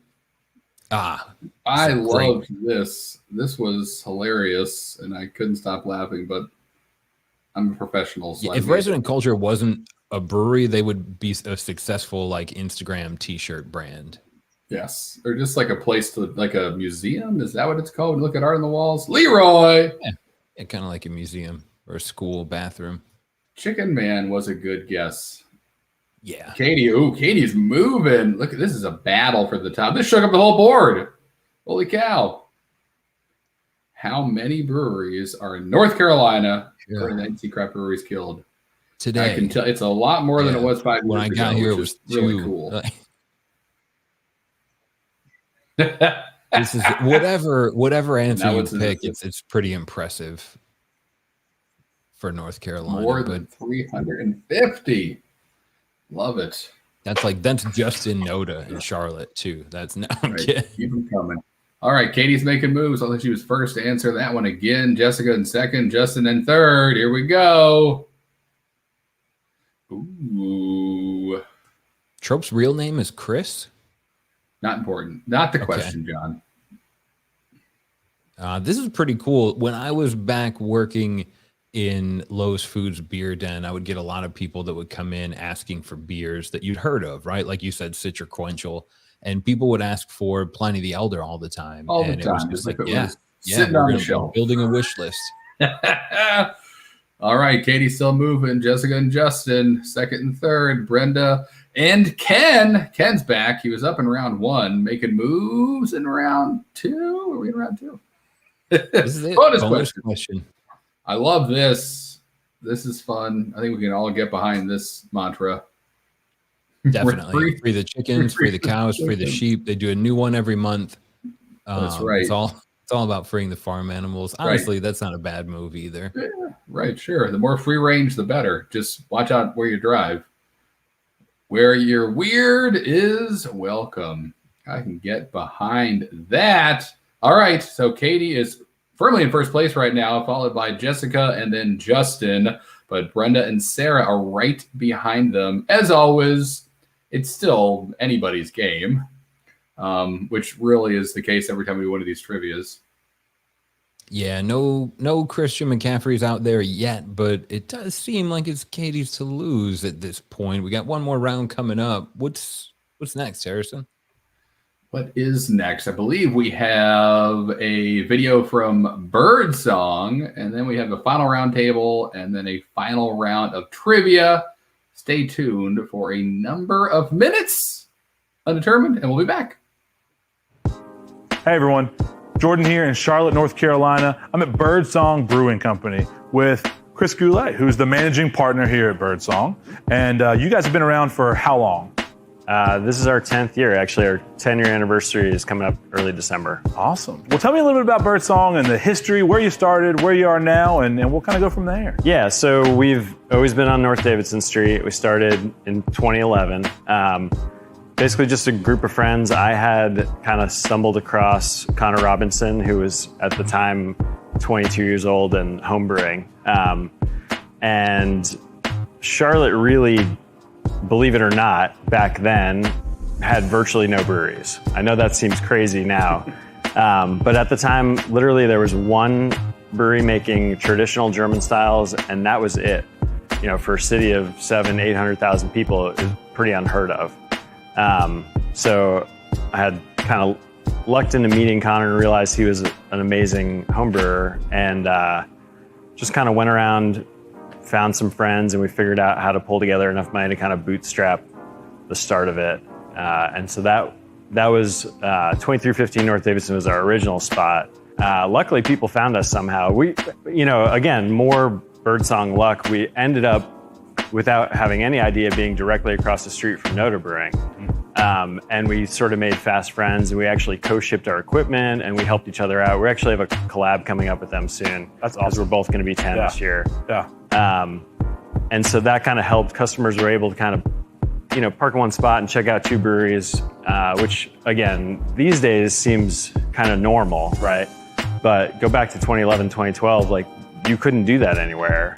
Yeah. And it was kind of I used to do that. Novelty. Park across the street, walk over, make Frogger across the street, and go to both, Yeah, exactly. That's awesome. So what's the vision for Birdsong? I mean, you moved into this new space that's awesome that we're going to look around here a little bit. Thanks. So what's the vision going forward for Birdsong?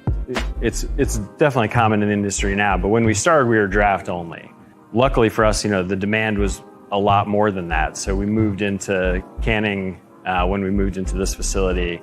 That's awesome. So you mentioned the Jalapeno Pale Ale. Talk to me a little bit about that beer, because that's a pretty unique offering. Yeah, so we, I think, like I mentioned, when we first tried it, we were really just experimenting with it. And we had sort of this idea that, we were going to have a core pale ale, and we were just going to play around with and handle different things, right? Whole leaf Cascade or strawberries or whatever, right? Well, we did fresh hand-cut jalapenos, and people loved it, to the point where they came back, the same customers came back the same day the following week, and we didn't have it, and they got mad. And so now it's pretty well established. So we work with Mike at Green Thumb Gardens up in Concord. He's got usually somewhere between 80 and 100 jalapeno plants just for us. It's all organic farming. We also started brewing Lazy Bird Brown over there, which is really just a fantastic American brown ale. And then Higher Ground is pretty unusual for us because it's a West Coast style. And when we developed that recipe, all we wanted to do was make a delicious West Coast IPA. Tell me a little bit about your beer names, because it sounds like there's kind of a unique thread that runs through these. How do you go about designing those, and what's the theme there? Yeah, so a lot of times we'll be inspired by a particular album or a particular artist. Sometimes there's just a song that's rattling around your head, and you're trying to figure out what that beer is.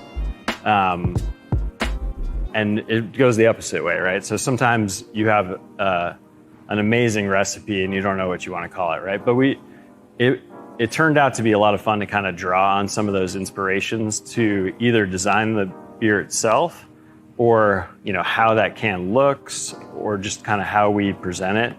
You can kind of take the concepts of an album or the concepts of a song and kind of figure out like, what does that feel like for a recipe? So it makes kind of a cool back and forth.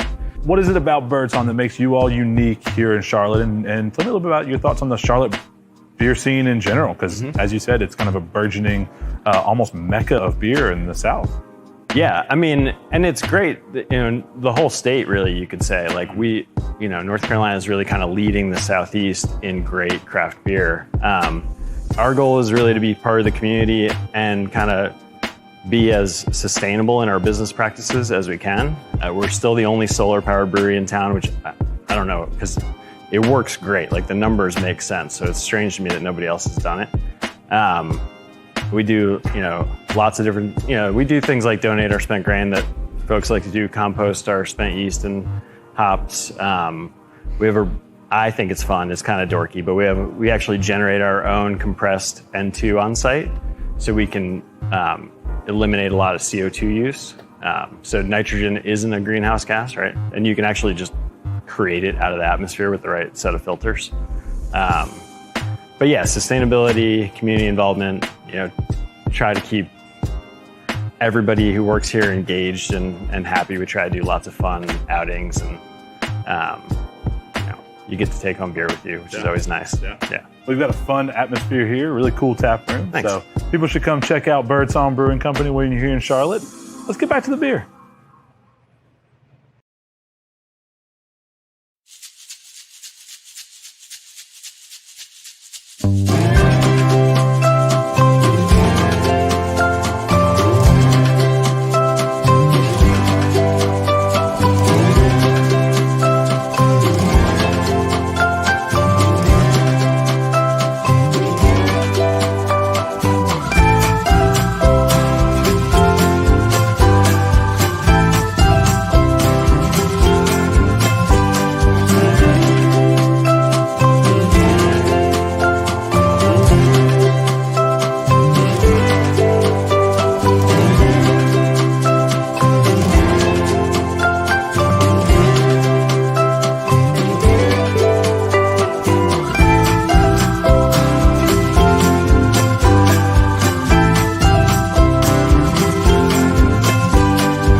All right.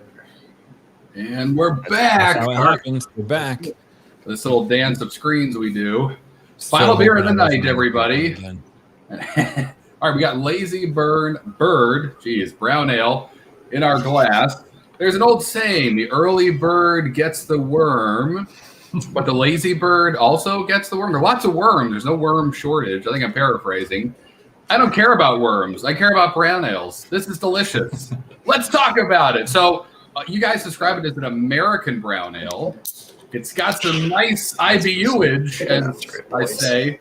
Connor, tell me about this beer, though. I want to know everything about it. I love brown ales. Tell me what's going on here. Cool. So Lazy Bird was our second year-round that we ever produced. Oh, thank you. Stopping off on both cans. Nice. A mixed beer. Blending. This is blending, guys. It's happening. This is teamwork. Oh, God. Happening real. It is teamwork. So Lazy Bird Brown, like I said, was our second year-round beer. I did a pilot of this for our cheers first, our last beer. Our grand opening in 2011, we 10 this year. And that was only like 5 gallons because I had really like crappy pilot system that was like on milk crates and stuff like that. Right. So it was basically my homebrew system at work. And the beer like disappeared in like the first 30 minutes of the release. So like, oh, maybe we should brew that again. And basically this is the same recipe as I did on the 10-gallon system. Wow. So long ago. This is like the only brand we don't change at all. Like we don't tweak it at all. We just kind of like, we're happy with it.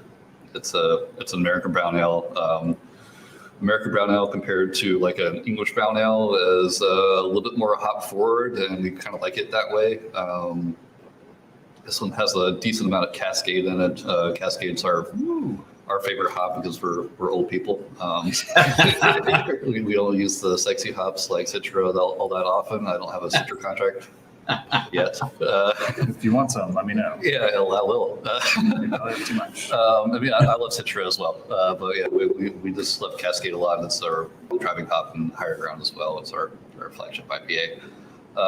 So the best part about the American brown ale is it's like very like open-ended on the style. No one really has. A lot of people don't brew the beer anymore. So one of those like breweries beers you used to see in like the early 2000s and 90s were like everywhere. Everybody had a brown ale, everybody had a pale ale, and now like nobody has a brown ale, which works out great for us when we're trying to sell a brown ale.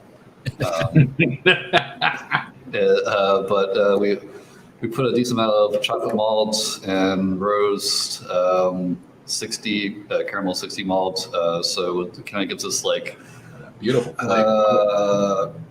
well, how to describe it? Mahogany kind of covered color is what we were going for. Yeah, you see it through the light. Yeah. It looks mahogany, I think. Oh, Yeah. Great descriptor. Leather-bound books and a hot. Yeah. So imagine yourself in a cigar lounge having a lazy bird on the side from your whiskey. Yeah, that's kind of what we were going for. A very like hop forward but easy to drink brown ale. And that's kind of what we got out of it. And like I said, we don't change the beer. We love it the way it is.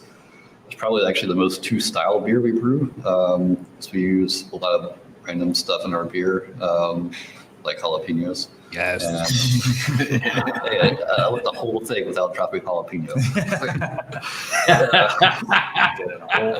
That takes a lot of restraint. Yeah.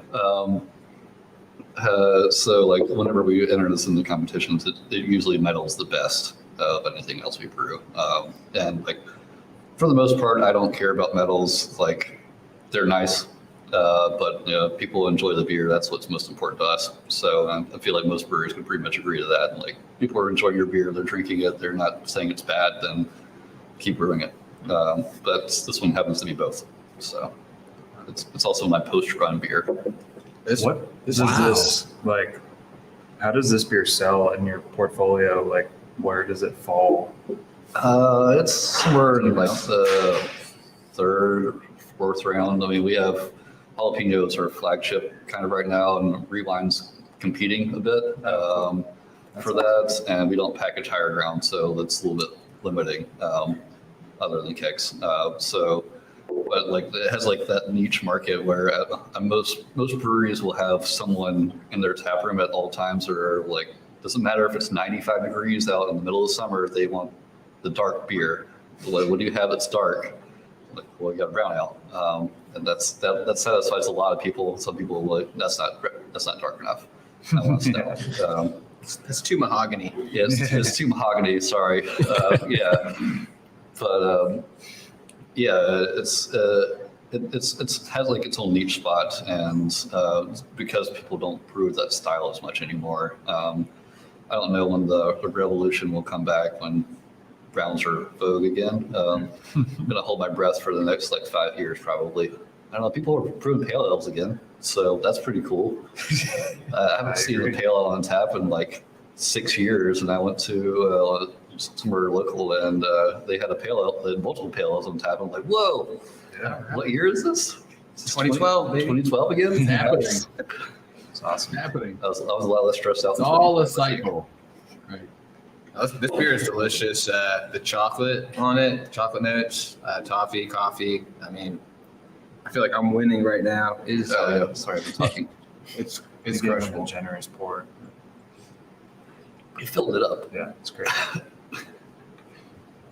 But yeah, that's kind of like the story about Lazy Bird. And so we name all of our beers after songs. Yes, Jalapeno is actually a song. There's got to be someone. It's a big Ricky song. Martin. Oh, okay, cool. It's not great. Ricky Martin. But Coltrane song. We went.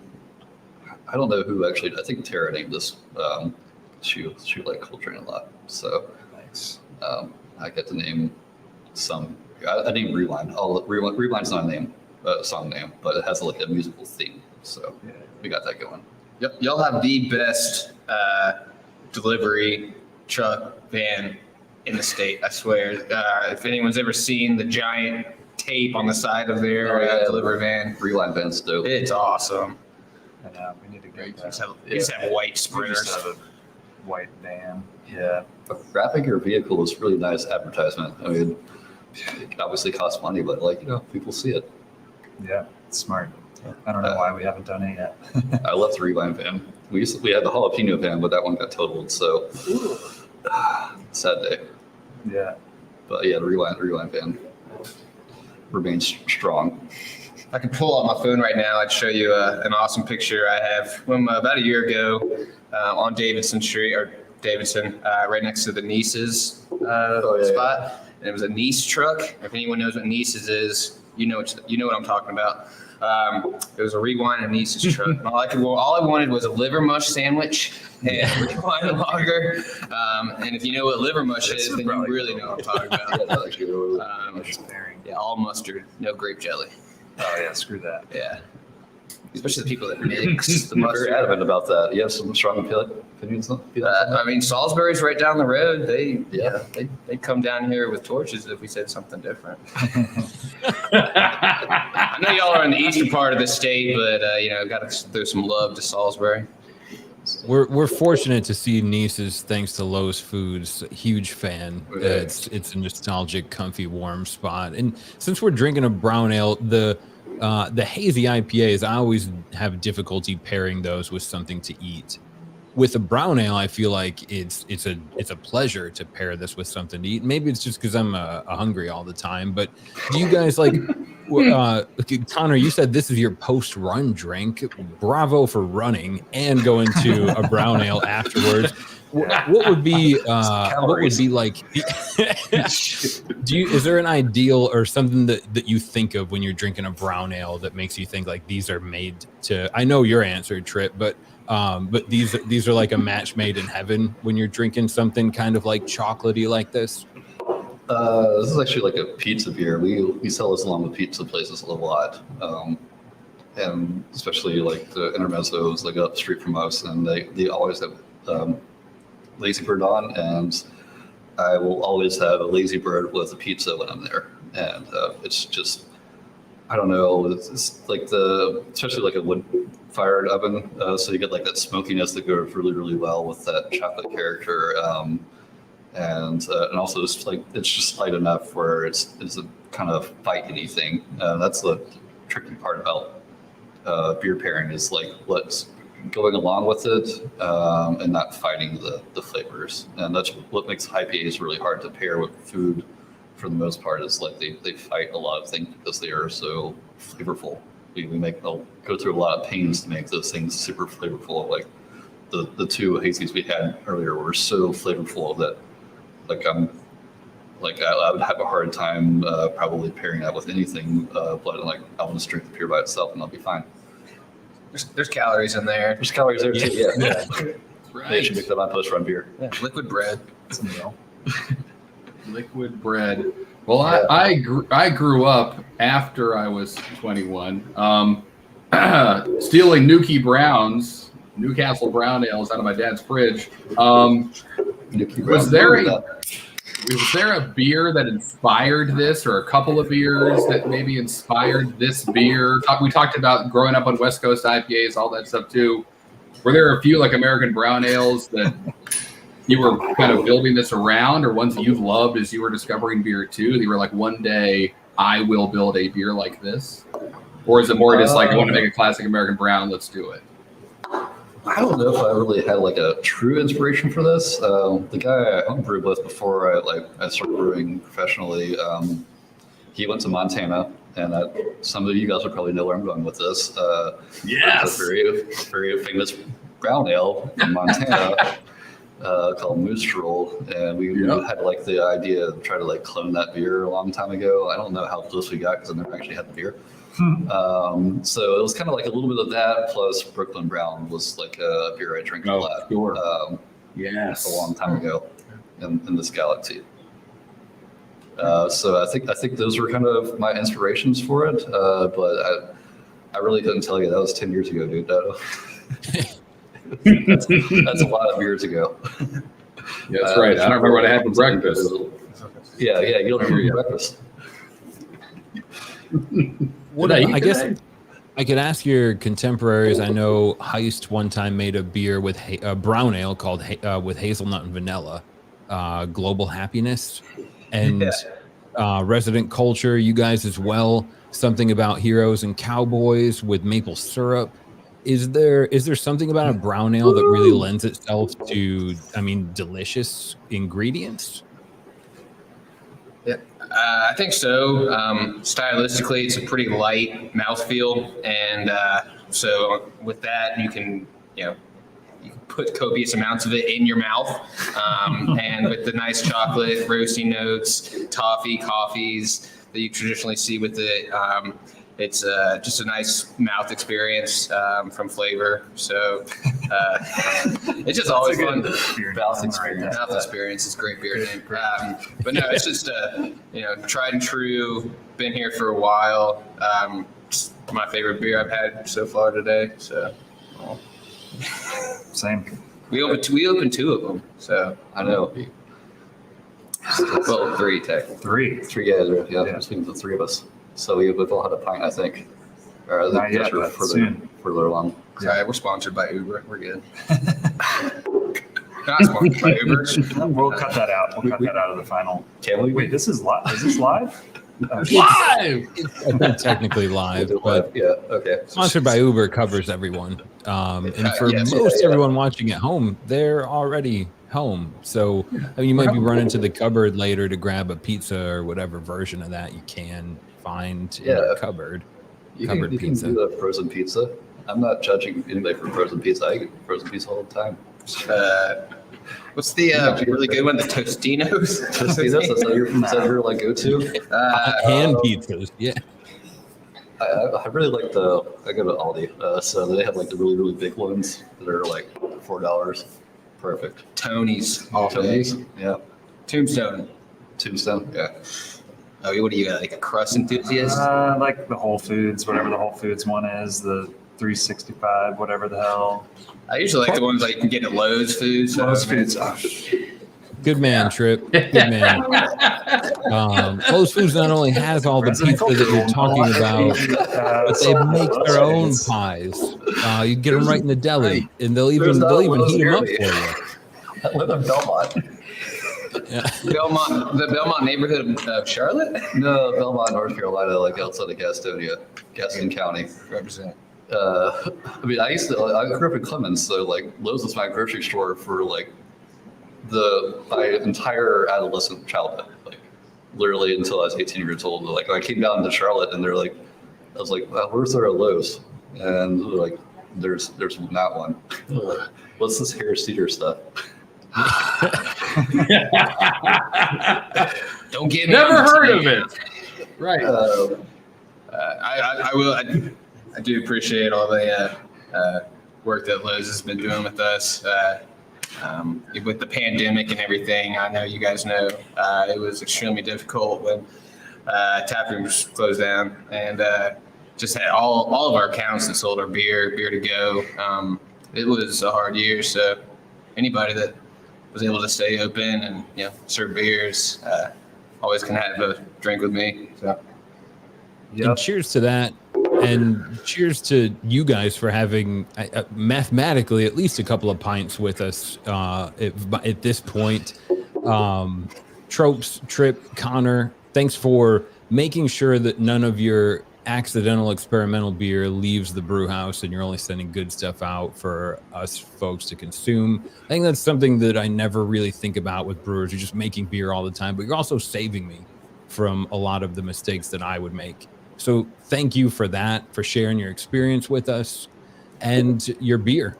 Other than that, I think it's important that everybody listening makes sure that they check out their own local Lowe's foods, because you could still grab some of this beer at your local Lowe's. Go to the beer den, go up the beer aisle, look for beers from Birdsong, from Resident Culture, from Heist, and you're pretty much guaranteed something better than a Tostino's. But that's that's subjective. That's subjective. Oh man! Call it out. I mean, $3.75 for 12 minutes on in the oven. I mean, you got a crispy in those little cubes shaped pepperonis. Between you and Joy is so small. Right? I mean, at least I'm not a Hot Pocket fan. That's true. You and you know the cooking directions by heart, which is at least worth an extra point. They may come up in the next and final round of trivia. Thanks so much, guys, for sitting at the roundest round table I've seen on a live stream this year and sharing your time with us all here. Enjoy the last sips of that lazy bird, and we're going to get ready for round 3 of trivia. Thank you. Awesome. Thanks, guys. Thank you. Oh, John, we're here. Yeah, it's less fun with just me and you, Harrison. And I don't mean that as a slight to you, but I guess we've still got everyone watching in the final round of trivia, right? I hope so. This is it. Katie's at the top, Jessica, then Justin. But anything can happen. Brenda, Sarah, show us what you got. Ooh. We were just talking about this like We were just sometime talking today. about this. Very recently. I'm going to look back on this night and I'm going to say, man, that Birdsong beer really got me feeling comfy. And I'm going to forget that it was a lot of the work I did to get here ahead of time. 2011. Still paying attention. Good, great, grand. Woo! Katie's making moves. Making moves, but Jessica's right there. Here we go. We also just talked about this. We kind of did our job tonight, John. We kind of guided them towards the answer, which is rare. True. Sometimes I think the word we're looking for is serendipitous. I can't even pronounce the word. That's, what is it? Yeah, I'm glad no one picked it. Don't pick the words you can't pronounce. Yeah, that's all. No one did. All right, Katie's 45 points ahead. Jessica's right there. Brenda jumping up, I think. Justin and Sarah still in 2. Who originally located across the street. From what other brewery? Unknown's just funny to read there. Like, the brewery was unknown. Right, that is a brewery. Noda coming up a lot tonight. Yeah, I used to get in trouble for saying it to my mom all the time.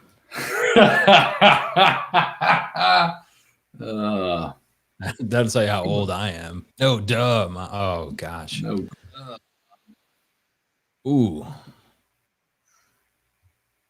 Ooh, yep. Luke Combs, he's like the modern day Garth Brooks, kind of, maybe. Isn't Garth Brooks the modern day Garth Brooks, or is he, how old am I? What year is it? Nah, he is. He's the Clint Eastwood of country music. Right. I was going to say he's the, never mind. Diamond What do we got? Football teams. Ooh, it was enough to upset the leaderboard, too. Whoa! We got a Luke Combs fan. Aha. This was pretty wild. It's hot here, as I alluded to earlier. Throw those solar panels on your roof. I don't know if it's just that easy. You just tape them up there, and then you'd be able to power your TV. That's right. You just plug them in. That's all. Just Birdsong. That is really cool, though. In North Carolina, where it would seem like that'd just be like free power. Although I don't do it either. My rose bushes hate the sun here. Everything hates the sun here. Everything hates the sun. Things that are supposed to love it. Bonus question. Birdsong, what gas are they generating? Interesting. Or perhaps capturing? Man, oh man. Neon gas. That'd be really cool for beers. But it's nitrogen. Nitrogen. What a breakdown, though. This was it. This was the third round that decided it all. This was it. It all came down to gas. Is story of my life. Jessica's doing it. Number one. This Jessica, Katie held on, Katie, number two. Brenda, Sarah, Justin. A lot of leaderboard shifts. Steven, you faded away. You were an early front runner. I guess the beers maybe. No offense, Steven, but congratulations to Jessica, Katie, Brenda, Sarah, and Justin for making the top 5 in this leaderboard.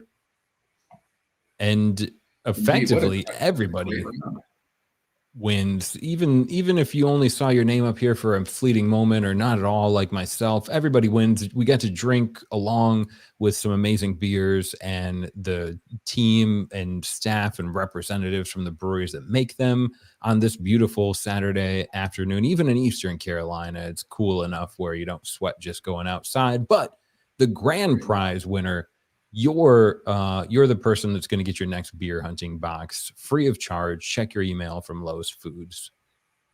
That's right. But this is so much fun. I love drinking Rewind and Woo-Ha, Buster Rhymes, Tag Him, riding for a feeling. That was great to get a dry hopped Pilsner. That was a lot of fun. Citriquential and Lightning Drops in the same box. You got to be kidding me. Lowe's is killing it. And then to end with a brown ale, that made me happy to finish with what could be maybe called the ultimate dad beer. I don't know. This is great. I mean, there's pieces of my dad in this beer. So with that aside, thanks to everyone for tuning in. Hopefully you found maybe a new IPA you're going to go out and look for at your local beer den, or maybe rekindle your love for the American brown ale. Either way, thank you for drinking and learning along with us this evening.